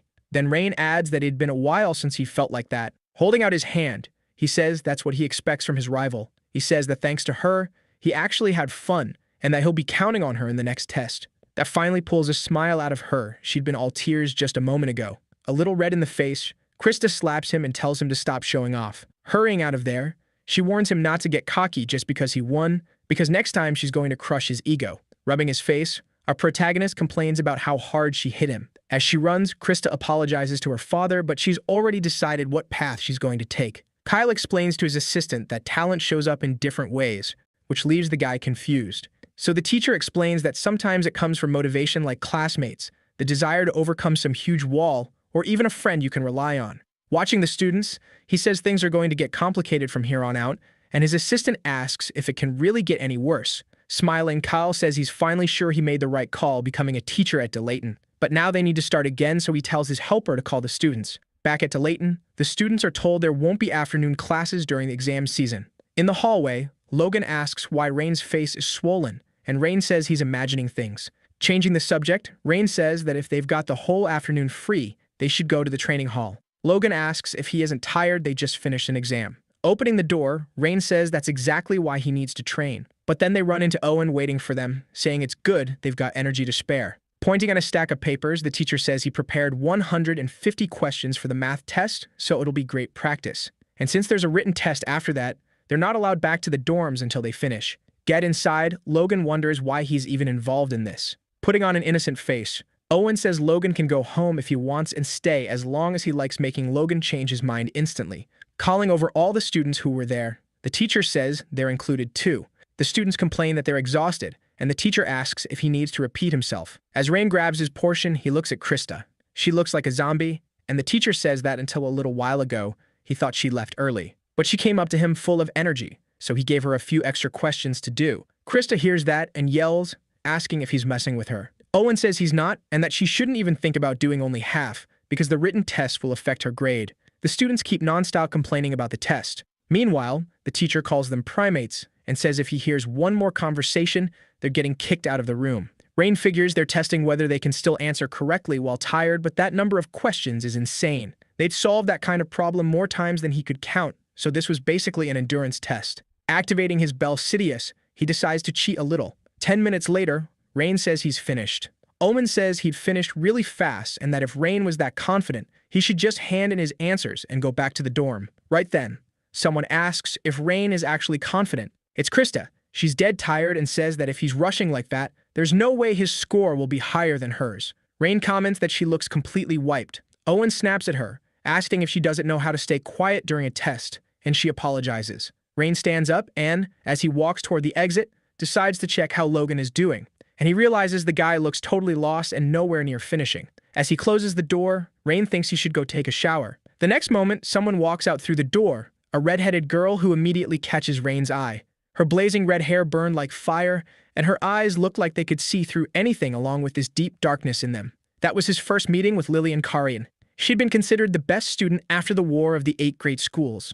A little later, at the academy, Rain asks Logan who the red-headed girl is and whether he knows her. Logan says he does, and asks why Rain is bringing her up out of nowhere. Rain says he just felt like talking about it. Drying his face with a towel, Rain says he saw her in the hallway and her vibe felt weird. He asks what kind of person she is, and Logan gets a little tense about answering. After thinking for a bit, Logan admits the girl is basically Rivendell School's secret weapon. He also says Lillian's been the target of rumors ever since she arrived at the academy. Rain remembers Rivendell is a school known for fire specialists. Logan says that, like Rain probably guessed, her red hair is a sign she's blessed by the flames, and her affinity with fire is way above normal. Because of that, among the 8 great schools, she's known as the rival of the genius Krista Warden, and people usually call her a monster. He adds that even the elders say she has the potential to become an archmage. Rain asks if that isn't kind of an exaggeration, and Logan says it's not baseless. She really is that strong. After a moment of silence, Rain thanks him, saying it helped a lot,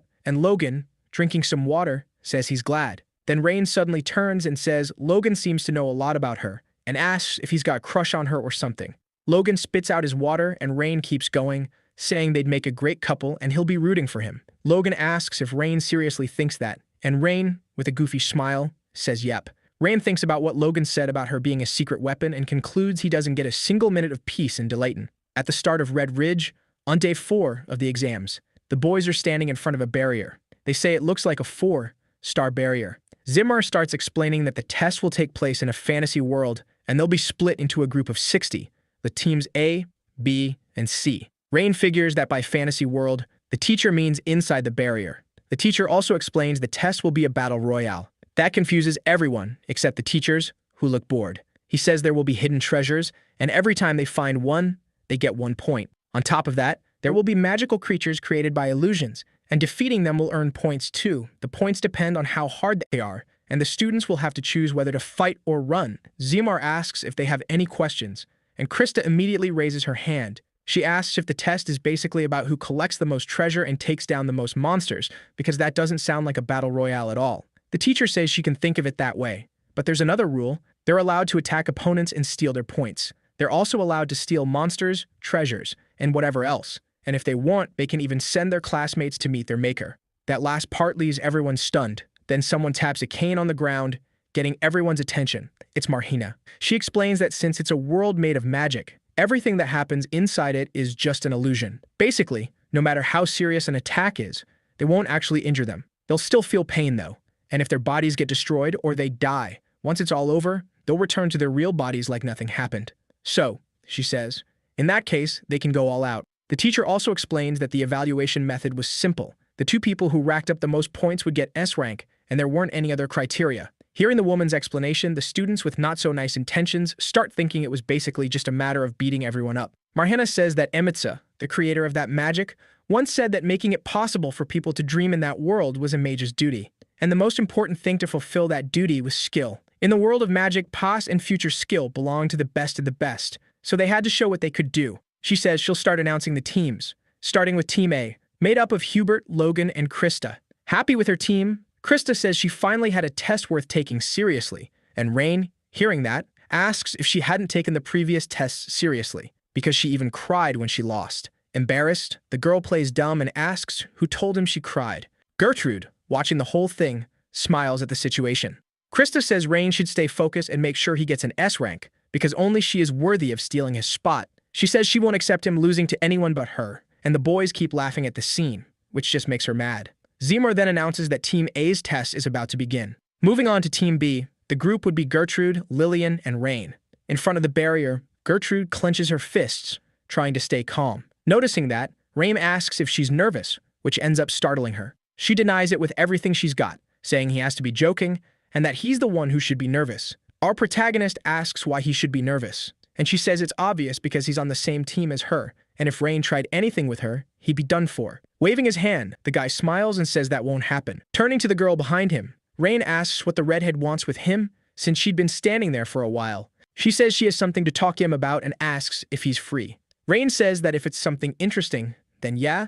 With Krista, we see her golem fighting fiercely against a giant octopus. A message beeps, letting her know she's reached 280 points, and she thinks that still isn't enough, while she wonders how many points Rain is going to get. She notices movement in the bushes behind her and, snapping her fingers, summons 2 sand warriors, who capture 2 girls trying to ambush her. Serious, Krista asks if they really thought they could beat her by teaming up, and the girls say no and beg her to spare them.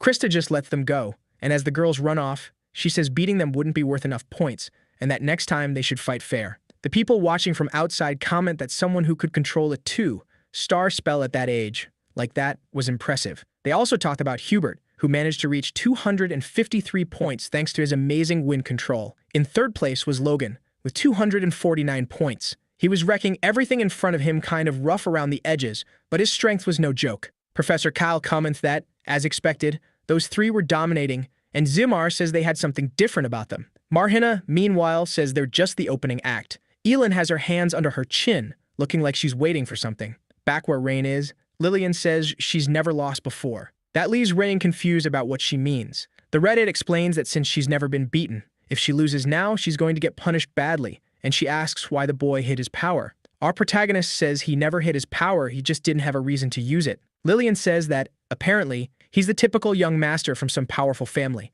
Gertrude asks if the girl isn't from a prestigious family too, and if so, why she's calling Rain young master. Lillian asks what she means by a prestigious family. After all, she's not the one who deserves that title, they can just call her a tool. Our protagonist asks why tool, and she explains that she wasn't born from her parents' love, she was made for a single purpose. Her father was Deedon, the headmaster of Rivendell School, and since she was young, she'd been locked in a room, forced to learn magic, and never allowed to go out. On top of that, if she didn't get good grades, she'd be beaten until she passed out. For example, her father could take her mother into the room and throw hot water on her. That freaks Gertrude out, hearing all that, and the girl keeps going, saying that since her dad was a fire master, he knew how to hurt someone without leaving serious injuries. Rain thinks that's nothing like Osirius Academy and wonders if she didn't graduate at the top, her dad would do it again. But the girl said she'd personally send him to hell if he tried. Gertrude figures the girl's father was a 4-star mage and wonders if that means she could actually beat someone on that level. Walking past them, Lillian reveals her plan was to graduate from Delayton with insane grades,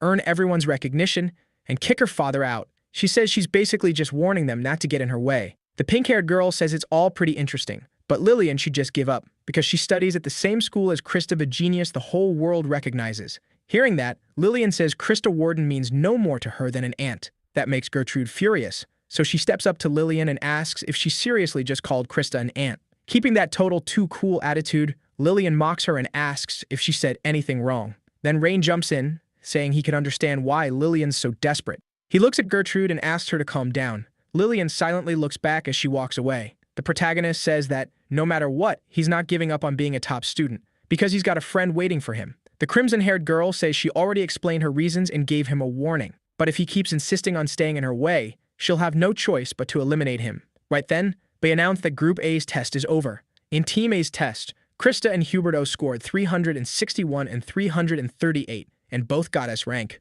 Gertrude greets Krista with a towel, congratulating her on all the hard work, and Krista, totally exhausted, says it felt like going out for a run. Since the first group's test is done, Kyle says it's time for Team B. The students have to choose where they'll start. Rain wonders where he should start. Mountains E and F are the biggest, with tons of monsters and treasure, so they're popular picks. Zones B and C are the mountain peaks. They give you a great view, but there's the risk of getting surrounded by other students. The forest zones D and E are great for hiding, but it's hard to keep a good lookout, and they're kind of terrible for scoring points. In Rain's case, he already has a specific spot in mind that fits what he wants. Then they're told to keep their chosen starting point in mind after deciding. Krista says it's Gertrude's turn, and Gertrude says it'll be easy. Before she leaves, Krista calls out to her, telling her to give it everything she's got. Gertrude smiles and says she will, then disappears in a flash of teleport light. Keenby's dimensional transfer finishes, and the test is about to begin. Caroline tells Ellen it's Rain's turn. Yulin thinks the criteria Marhena set are pretty simple. Mobility, information gathering, and combat ability. It's a basic exam that tests the most fundamental talents a mage should have. She's sure Rain is going to leave her speechless. Just like Krista, Lillian also chooses Area F to start, and people notice how confident she is. It's the most dangerous area, but that danger comes with a ton of points, and starting there also makes it easier to move into other zones. Compared to Lillian, Zigger says Rain's chosen area is pretty modest, more like a safe, steady way to rack up points while avoiding fights. Kyle says it doesn't seem like a bad choice. Caroline says it's boring. She was hyped to see the kid run into Lillian in Area F. Yulun asks if watching him is making her bored, and Caroline says yeah, because the kid can beat post-index majors from the 8 schools, but he still acts like this. Then Rain runs into a girl in the middle of the forest. Everyone's happy because he finally found a fight. Caroline wonders what he's about to show them. She's curious what someone who earned an S-rank evaluation can really do. But, shocking everyone and even the girl fighting him, Rain just turns around and takes off running while she's casting her spell. That frustrates Caroline and makes Ellen literally fall out of her chair. Watching him run, her aunt has to be held back, furious, yelling about how he can just run away in the middle of a battle. With her arms crossed, Krista wondered if the boy really wanted an S-rank evaluation. One of the teachers burst out laughing, saying Scalzi's grandson was pretty weird. Zigger asked if this was really the time to laugh, and the teacher asked what the problem was because honestly, things had just gotten way more interesting. Marhina noticed the boy was saving his energy, like he was planning something big. She wondered how he was going to make up for the points he'd lost. 40 minutes had gone by, and compared to Teen A, the top score was lower but still solid. In the stands, people were asking who was in the lead. Right then, a boy was holding a jewel in his hands. Suddenly it vanished, and when he looked behind him, he saw it in Gertrude's hands, who was currently in first place. Caroline thought, yeah, that's so like her. Then a monster caught Gertrude off guard, trying to attack her from behind, but it got taken down fast. Caroline in her head thought Gertrude was always hiding in Krista's shadow, but no doubt she was an amazing mage. Carol asked Zigger what place Lillian was in, and when he checked, he realized she wasn't even in the top 20. On top of that, he said she was actually dead last, with a total of 0 points. She'd been meditating since the start of the exam, which made him wonder what her strategy even was. Krista was chasing a lizard, and she nailed it by casting a fireball. That's where she ran into Lillian, who was standing completely still, like she hadn't even noticed Krista was there. Zigger commented that maybe she just didn't care about her score. As for Rain, he was in 13th place and only fought monsters when he had to. The fact he'd gotten that far mostly by collecting treasures was kind of insane. Seeing Rain was in Zone C, a mountainous area, Carolyn said he looked like he had experience in the mountains. And Ellen joked the kid must have been a monkey in a past life, but at that pace, he wouldn't reach the top, so she wondered what he was thinking. Then rain started falling from the sky onto the students. Everyone looked up, happy about it. The weather was perfect for monsters with sharp hearing. It was the perfect time to start hunting. Just then, a few fireballs appeared over a mountain. It was Lillian. Apparently, she finally decided to move. Still meditating, she ordered the fireballs to find everyone in the top 10 highest scores. Behind her, a volcano erupted, and as she gathered aura, she walked forward slowly, saying it was time to begin. Then the students were warned that the volcano was active and they needed to evacuate the affected area. That battle royale wasn't the kind of test you could survive to the end just by hiding. With volcanic eruptions, the safe zones kept changing, and eventually, the students would have to fight each other. Some hooded people commented that, just like expected, the group in front was starting to pick up momentum. Logan said if the group hadn't lost their rhythm, the result would have been different, and Krista said the problem was they lacked finesse. Right then, one of the hooded figures told them to wait, noticing someone moving at an insane speed. It was Rain Ludwig, still boosting his score like crazy. Marhena told them to put a camera on the boy. When they switched it on, he was standing in the middle of a bunch of stone spikes, with monster corpses scattered all around him. Ellen was on edge, because the boy was finally about to start moving. Inside a cave, water droplets fell into a small pool. A monster walked up to drink. Then it noticed a fight and ran toward it. Rain's ranking dropped almost like a countdown. Marheta said he was a really interesting kid. Logan asked what the hell was going on, and Krista explained the boy was using vibrations to lure the monsters in. That left Logan confused, and Krista thought that, in the end, this was what Rain had been planning from the start. The boy fought hard, barely dodging a monster's claw. The monsters closed in, and he thought it was time. He created a magic circle and cast a spell into the ground. And just like that, he skewered all the monsters at once. Krista and Logan were confused, because he was using trees to take them down. Kyle thought there weren't any trees in that area, so he must have planned it from the beginning. One of the hooded figures checked the boy's hunting score and saw it had already hit 164. Caroline, breaking into a cold sweat, said it was impressive he could cast 3-star magic that fast while dealing with that many monsters. Bragging about her nephew, Ellen said that was nothing for him. With a total of 362 points including Team A, the kid was sitting at the top. After grinding aura, he leaves the area, saying that should be enough and that it was time to stop. Kyle thinks that field was basically covered in lava. On top of that, most of the treasures and monsters were gone, so it looked like Gertrude wouldn't be able to pass Rain. Right then, Zigger calls him over, and when Kyle asks, "What's up?" the guy says 2 students' names had disappeared. He asks if it's a bug, and Kyle says that can't be. Zigger shows him, and the teacher realizes it's not a joke. Kyle thinks something was off about the people behind them, and even if they'd lost their spots, this wasn't normal. At least not in the top 10 or even the top 20. So he asks one of the hooded staff to show where the students in 30th and 40th place were 3 minutes ago. When they pull up the recording from 3 minutes earlier, a massive fire spell is burning one of the students. The teachers freak out at what they're seeing. With the second student, the girl tries to defend herself, but she gets hit almost immediately by a second spell, and the last thing she does is curse out whoever took her down. The teachers are frozen, pure terror written all over their faces. Rain keeps falling, and the girl calmly walks on, planning to take them out one by one. If she beat first or second place, that would already be enough. Caroline and Ellen, terrified, admit the girl is insanely strong. Marhena says that with a personality like that, she's even more dangerous. Watching the rankings, Gertrude wonders when Rain managed to pass her. She also notices Lillian right on her tail, and that 20th and 30th place had vanished. Just then, a bird made of fire comes flying at her, and the girl sighs, saying she has no idea what's going on here. The spell knocks down the tree she's on, and she barely avoids getting hit too. As she falls, she wonders where those flames even came from. But before she can make sense of it, another spell comes straight at her. The attack slams her hard into the ground, and Krista, watching the fight, starts to worry. Lillian calmly walks up and notices there isn't a single trace of ash.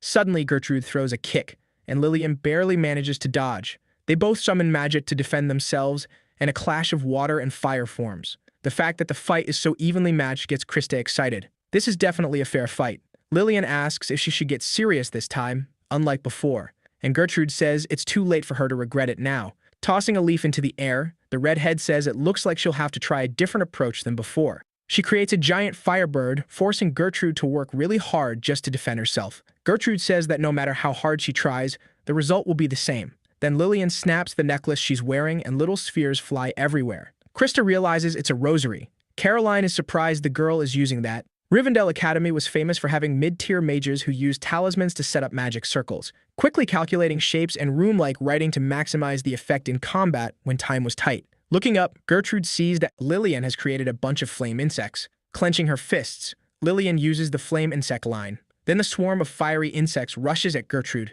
who defends herself with water magic. An explosion goes off right there, and Lillian stays standing, listening to the crackle of embers, until a hole opens in the flames, and Gertrude bursts out, trying to nail her with a kick. But again, Lillian dodges, like she was expecting it. With another talisman in hand, the girl says Gertrude's end has come. But Gertrude takes a tree, launching it up toward her. Krista cheers, and Gertrude charges at Lillian, who greets her with a blast of fire. Gertrude easily dodges, jumping with her water magic. She uses the boost to try a flying kick. Ellen is impressed that Lillian manages to dodge that too, making Gertrude slam into the ground. Even while she's still in the air, Lillian is prepping another talisman, and Ellen says that from where Gertrude is, she's about to take a direct hit. But when everyone thinks the fight is over, Gertrude creates a magic circle on the ground. That catches Lillian off guard, and with a little smirk, Gertrude creates something like a geyser. Realizing it's a water vein, Kai says the girl's seriously skilled since she'd been planning that from the start. Just like you'd expect from the Fetton family known for water magic and martial arts, the girl was using her strengths like a pro.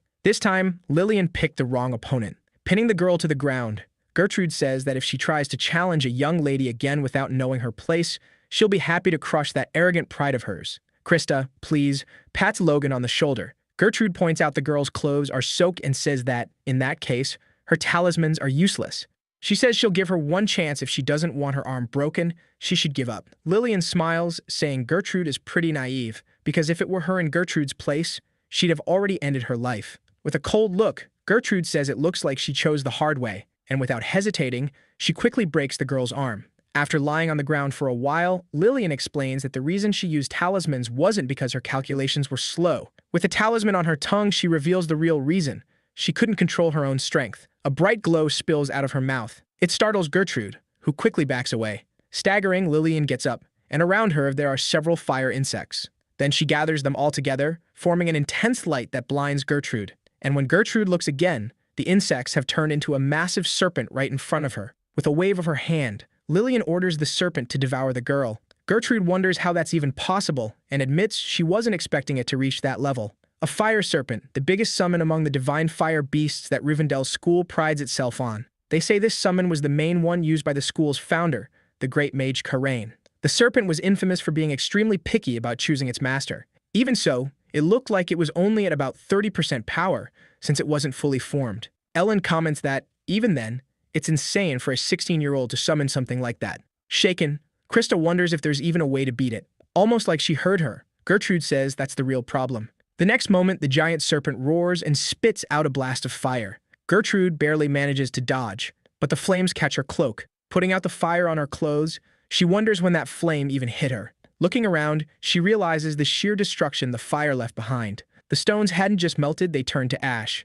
Stunned, Gertrude, Krista, and Logan realize that's the serpent's real power. An explosion goes off somewhere else in the forest. Over there, a girl is running from a monster when the fire blast hits it. The hooded figures comment that the serpent is circling around Gertrude. So Gertrude has been marked as its target, and it looks like Lillian plans to take this all the way. Zigger asks Kyle if the girl isn't crossing the line already. Even if it doesn't kill her right away, the pain would be brutal, and if she gets hit by those flames, she might end up seriously traumatized. So he asks if it wouldn't be better to stop the test, and Kyle asks Marhenna what she thinks. The woman raises her hand and says she agrees that's probably the best call. But then she notices Rain up in a tree, above a forest that's on fire. During his training, Rain's grandfather had told him that with the mana he had at the time, his limit was 3 uses total. But that depended on the level of the mage he was trying to interfere with. He said that if Rain hit his mana limit and tried to force it anyway, he'd end up completely wiped out.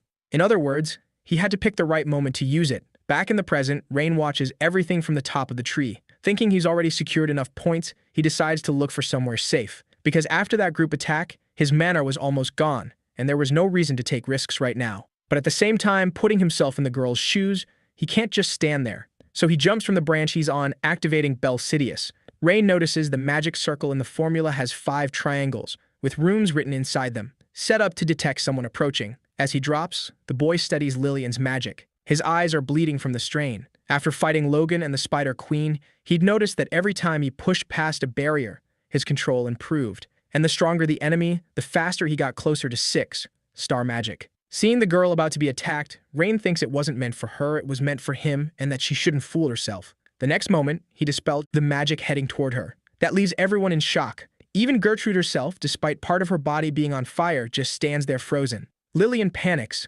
because the fire serpent is gone. Helping other people in this exam didn't give you any reward, and with time limits and limited resources, it made it even weirder. But what almost nobody knew was that the test also judged whether participants would go beyond their own self-interest. Watching the boy, Marhenna wonders if this was Scalzi's doing. She smiles and says the boy would definitely score really high. Spitting blood, Rain realizes canceling a 5-star spell took more mana than he expected. It was over, but now he felt empty like a drained container. Gertrude, sitting on the ground, calls out to Rain. When he sees she's still there, he asks what she's doing and tells her to run away as fast as she can. Lillian is standing there, her mind racing. She thinks the Fenton family magic doesn't suit her, because she doesn't have enough mana to summon the serpent again. And the serpent disappearing was definitely that boy's fault. She wonders if he's really going to interfere again. As she walks toward him, she thinks that whether he stopped the serpent or not, if he's defenseless right now, she has to beat him to become the top scorer. Then she summons another fire serpent, but its size catches the hooded observer's attention because it looks way smaller. Rain barely dodges the attack. Even smaller, the firepower is still terrifying.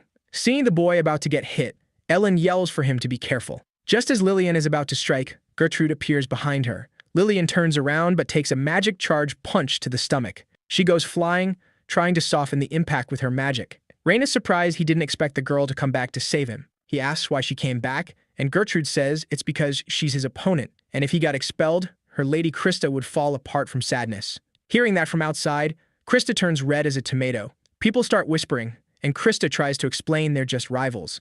Nervous, Logan just gives a thumbs up, and Krista asks if he wants to die. He says they look good together, and losing her patience, she slaps him across the face. Logan ends up on the ground, and embarrassed, Krista thinks that once the exam ends, Gertrude's life will come to an end. But either way, she thinks Rain was the only one who managed to stop the fire serpent. People said that if you mastered the Ludwig bloodline magic, you could fully control all magic. But in 1,000 years of history, only 3 people ever reached that level, and even then, from what she'd seen, they only managed it when they were already old, badly hurt. Gertrude tells the boy to leave, because this is between her and Lillian. Rain says she's injured and in really bad shape, but she insists she's fine and that she still hasn't finished Lillian off. And she adds, honestly, he was in that girl's way. Before leaving, Rain asks her not to die. Gertrude says, obviously that's not going to happen. Lillian walks up to Gertrude and, spitting blood, tells her to move. Gertrude laughs. Lillian's the one who started this, and now she's telling her to get out of the way. The red-haired girl says all obstacles need to be removed. She lunges forward with her tongue out, like the serpent spirit had fused with her. Gertrude, on the other hand, moves in calmly, like ocean waves. The collision is brutal. In the forest, Rain runs off to hide, but something almost hits him, and he barely manages to dodge. Ziger asks what that was. That's where Rain notices it's a group of low-level students who teamed up, hoping to ambush him and take him down. He's completely drained physically and magically, and that's really bad. Smiling, he says that in the end, they're just low-ranked students. And he asks if they really think they can beat him when even Logan couldn't, and that if they back off, he'll let them leave in peace. One of the boys says he's right, Rain really is strong. But then, he asks why someone as strong as Rain is trying to negotiate with them. Summoning a lightning spell, one of the students charges at Rain. Rain blocks the attack with a staff. While they're locked in a strength struggle, the guy asks who Rain thinks they are and says he probably can't even move anymore, so he should just give up. With a sigh, Ellen says there are always people like that, no matter where you go. Caroline says Ellen shouldn't look at it that way after all. It's just strategy. The staff the guy was using as a weapon ends up snapping in half, and he realizes he can't underestimate the low ranks. Rain gets knocked down, and right as he's about to get hit by the low-ranked student's lightning, he takes the ground and throws sand into the student's eyes. Taking advantage of the guy not being able to see, our protagonist lands a punch right in his face. That makes the rest of the students nervous. The same guy from before wonders how Rain knows techniques from the Osarius style. Ellen says she was curious about that too. The hooded observers notice the guy doesn't seem able to counterattack anymore, since Rain has fast calculations for 3, star magic, and the Osarius style. His skill itself is flawless, but his man management is still rough on that front. Krista is ahead of him. One of the boys says Rain took the other student down without even using magic. Still, since Rain looks completely out of mana, if they team up they might have a chance. Ilan thinks using Belsidius to stop the fire serpent definitely drained all of his mana. The boys decide to attack in turns. Marhana thinks helping others is a noble act, but if you don't have the strength for it, it's nothing more than a pointless gesture. She wonders what the boy is planning to do. Our protagonist faces the boys with the little strength he has left. He throws a punch charged with electricity, electrocuting all the low-ranked students who rush him. That ends up impressing the teachers. Ziger asks when the boy cast that spell and how he still has mana left. Then Kyle explains that Rain actually doesn't have any mana left, and that it was really the lightning sword's original attribute. He kept it in a plasma state, and the moment the students touched the wet ground, Rain released the electric shock. Still, knowing how to do something doesn't mean you can pull it off, and honestly, Kyle says the boy looks pretty experienced. One of the boys says it's no surprise Rain is one of the top contenders for first place, but now he's out of tricks. But just as he's about to tell him to attack Rain while they still can, the other guy smacks him in the face. Agreeing with him, and wrapping his body in mud, the guy says now he can beat Rain by himself. Logan asks what that is, and Krista explains it's apparently a spell that boosts physical abilities using mud. But it's a terrible skill for team fights, since it depends on brute strength. Now, with his whole body covered in hardened mud, the guy says Rain can just hand over his points and everyone will walk away unharmed. But our protagonist refuses instantly, without even thinking. The guy jumps, saying Rain seems to think he's joking, and Rain just sighs. When he lands, the guy declares he'll tear Rain to pieces. But when he looks around, he finds Rain already right in front of him, gripping his staff and about to drive it into him with a thrust. After striking him with the staff, our protagonist uses a lightning spell, maximizing the damage. As he pushes him back, Rain says the Osarius technique staff style was created by the one walking at his side, so we shouldn't underestimate him. The guy thinks that even after everything, Rain still has strength, and that last attack left him with intense pain in his stomach. He wonders if he was wrong about Rain being tired, but then realizes Rain has definitely hit his limit. He remembers the test gives an F rank to anyone who fails. Actually, the reason the faculty council is watching so closely is to adjust grades afterward. In other words, the process matters too. But the boys didn't just fail to get points, they also lost to someone relying entirely on staff techniques with no mana. It wouldn't just be his grade he'd have to worry about, he'd become a laughingstock, and he could even get expelled. Rain says that, still, if he survives, he could end up with an E rank or even a C or B, depending on how many people drop out. Behind him, the fight between Lillian and Gertrude is getting more intense.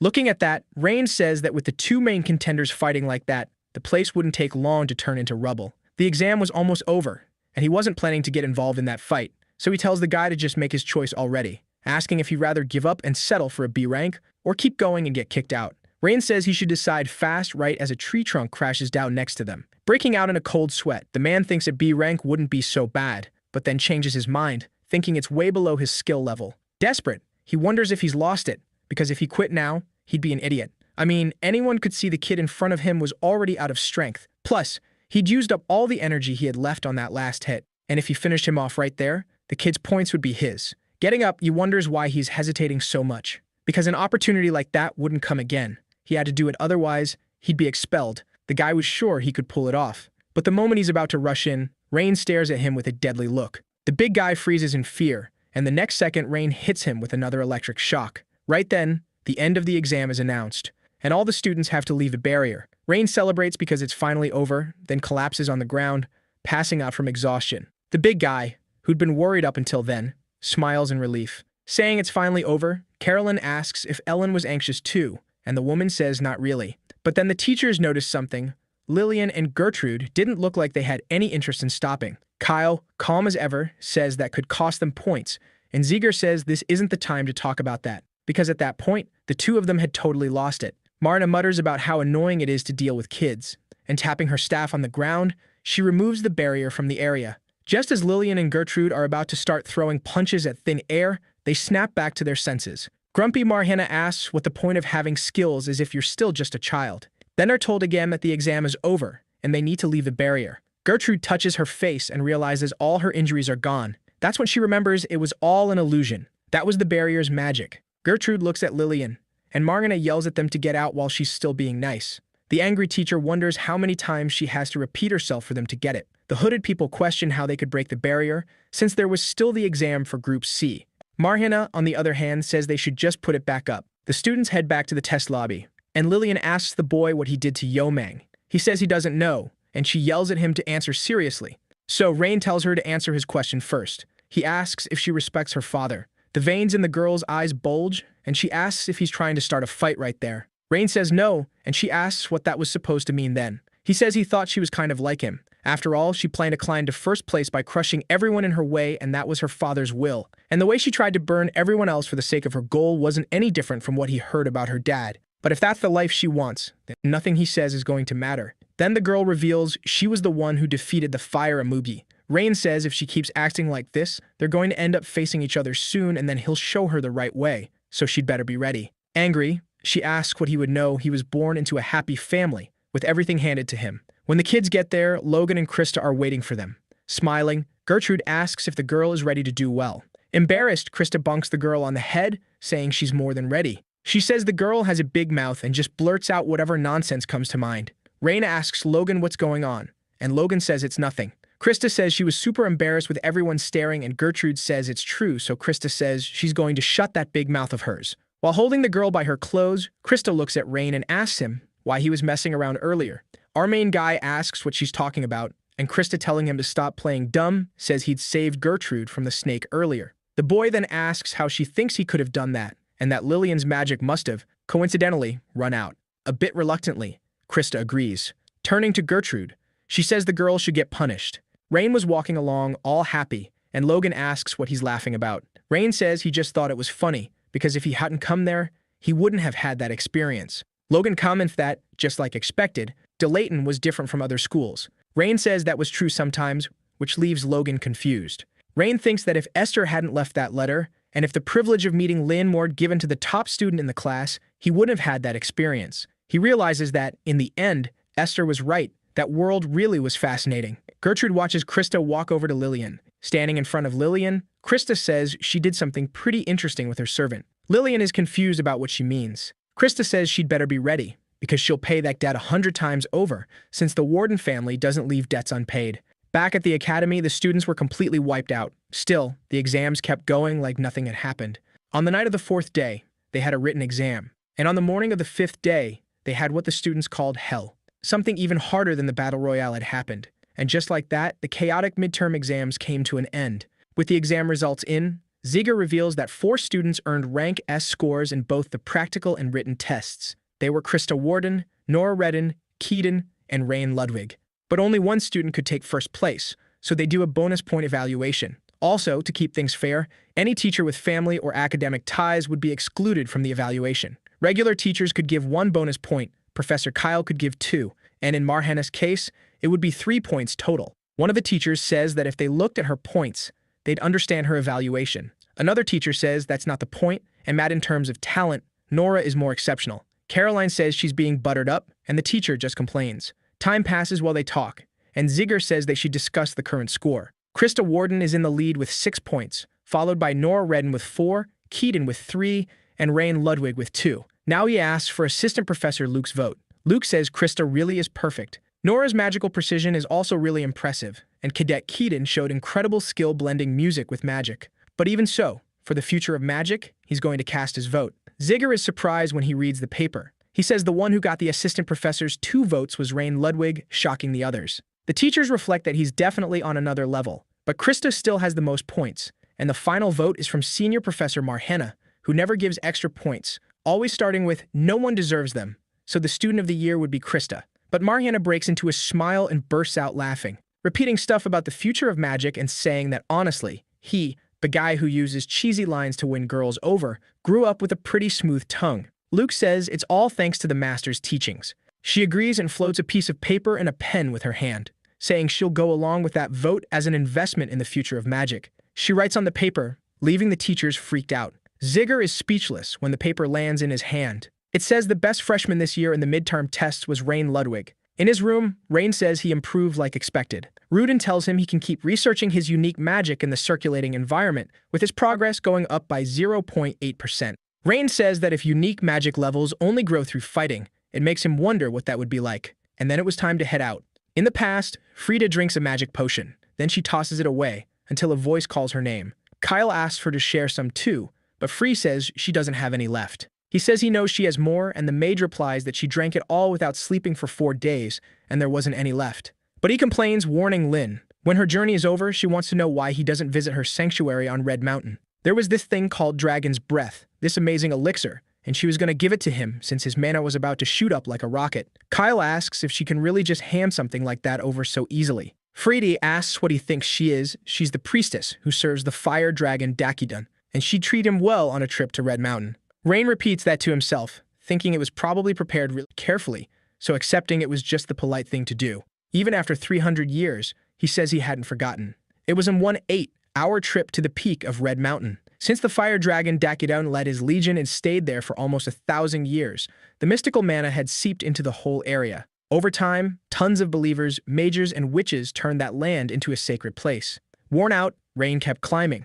Then, someone calls out to him. It was a man, asking where he was rushing off to. The man asks if, by any chance, he was planning to loot the mountain. Rain gets wary of the sketchy guy. The stranger notices and says he doesn't need to be that careful. He says the kid must have a good reason to loot a place like that, and that he's only there to give him some advice. Telling the kid to listen closely. He says the place is dangerous. Ever since it was abandoned 300 years ago, no looter has come back alive. Rain asks if that's because someone's in there. And while he's eating, the man says people talk that a demon summoned by the priestess guards the place. Rain asks if it's really a demon, because it doesn't make sense for a demon to be guarding a sanctuary. The man says, honestly, people just call it a demon, they don't actually know what it is. He says once, when he worked up the nerve to climb the mountain, he almost died. Like, one more step and he would have been done for. Before the man can even finish, Rain just keeps going. As a final warning, the old guy says if the kid values his life, he shouldn't go anywhere near the entrance. As he leaves, Rain thanks him for the warning. If some kind of monster really was living inside the sanctuary, Rain figures he should be extra careful. Night falls, and Rain keeps climbing. He can hear animals along the way. Rain says he hates monsters like spider rats. In a flashback, Freedy asks if that's supposed to be the group's mage. Esther says yes, and comments on how cute he is. Freedy says even her bird is cuter, and Esther says that's not fair. Rain asks why they're comparing him to a pigeon, and an annoyed Freed snaps back that it's a parrot. Back in the present, Rain says he wishes he could be like Pippi. After walking for a while, he finally reaches the temple. He says just getting there was already exhausting. On top of that, he's not sure where to start, and decides to try the temple entrance first. Rain notices that even this temple, supposedly built by the fire dragon, hadn't held up against time. After thinking for a bit, he realizes that even though people said there was a demon there, he couldn't feel any presence at all. He passes through the gates, and then this intense glow appears above his head. When he looks up, he sees something that looks like a phoenix flying over the temple. The monster dies at him. Rain barely dodges, but the paper he was carrying gets burned up. Casting a spell, he says that's a pretty terrible way to welcome someone. A wall rises up in front of him, and the bird slams right into it. The monster screeches in pain and takes off fast. Rain notices something weird about the sound it makes. Remembering the past, he realizes the flames were actually the bird Pippi. The firebird blasts a jet of flame at him, and he dodges. While he's running, Rain remembers the time the bird burned his hair. He thinks that can't be possible. 300 years have passed. But then again, maybe it's still possible. Swallowing nervously, Rain turns around and asks if the bird is really Pippi. He dodges again, and the phoenix streaks past him, kicking up a huge gust of wind. Rain keeps yelling, saying he's Rin. At that moment, the bird seems to snap out of it and lands next to him. Rain confirms it, making the bird remember the past. He says they even used to compete over who got to be the mascot. But the bird says he isn't Rin, because the guy looks different and it doesn't recognize that face.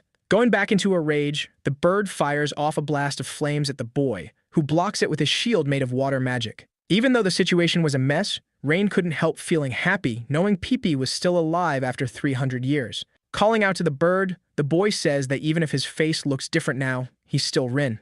But the bird didn't seem like it wanted to listen, attacking again and forcing Rain to throw up another barrier. Rain wonders what he's supposed to do. There had to be something only they would know, something that would make the bird realize it was really him. Then Rain remembers something and starts casting a water spell. He shoots it at the bird, knocking it down. Then he casts another spell, this time with 2 magic circles. He calls out to the bird again, forming a sphere of water and asking if it still didn't recognize him. Our video ends here. If you liked it, leave your like. See you next time. Bye-bye.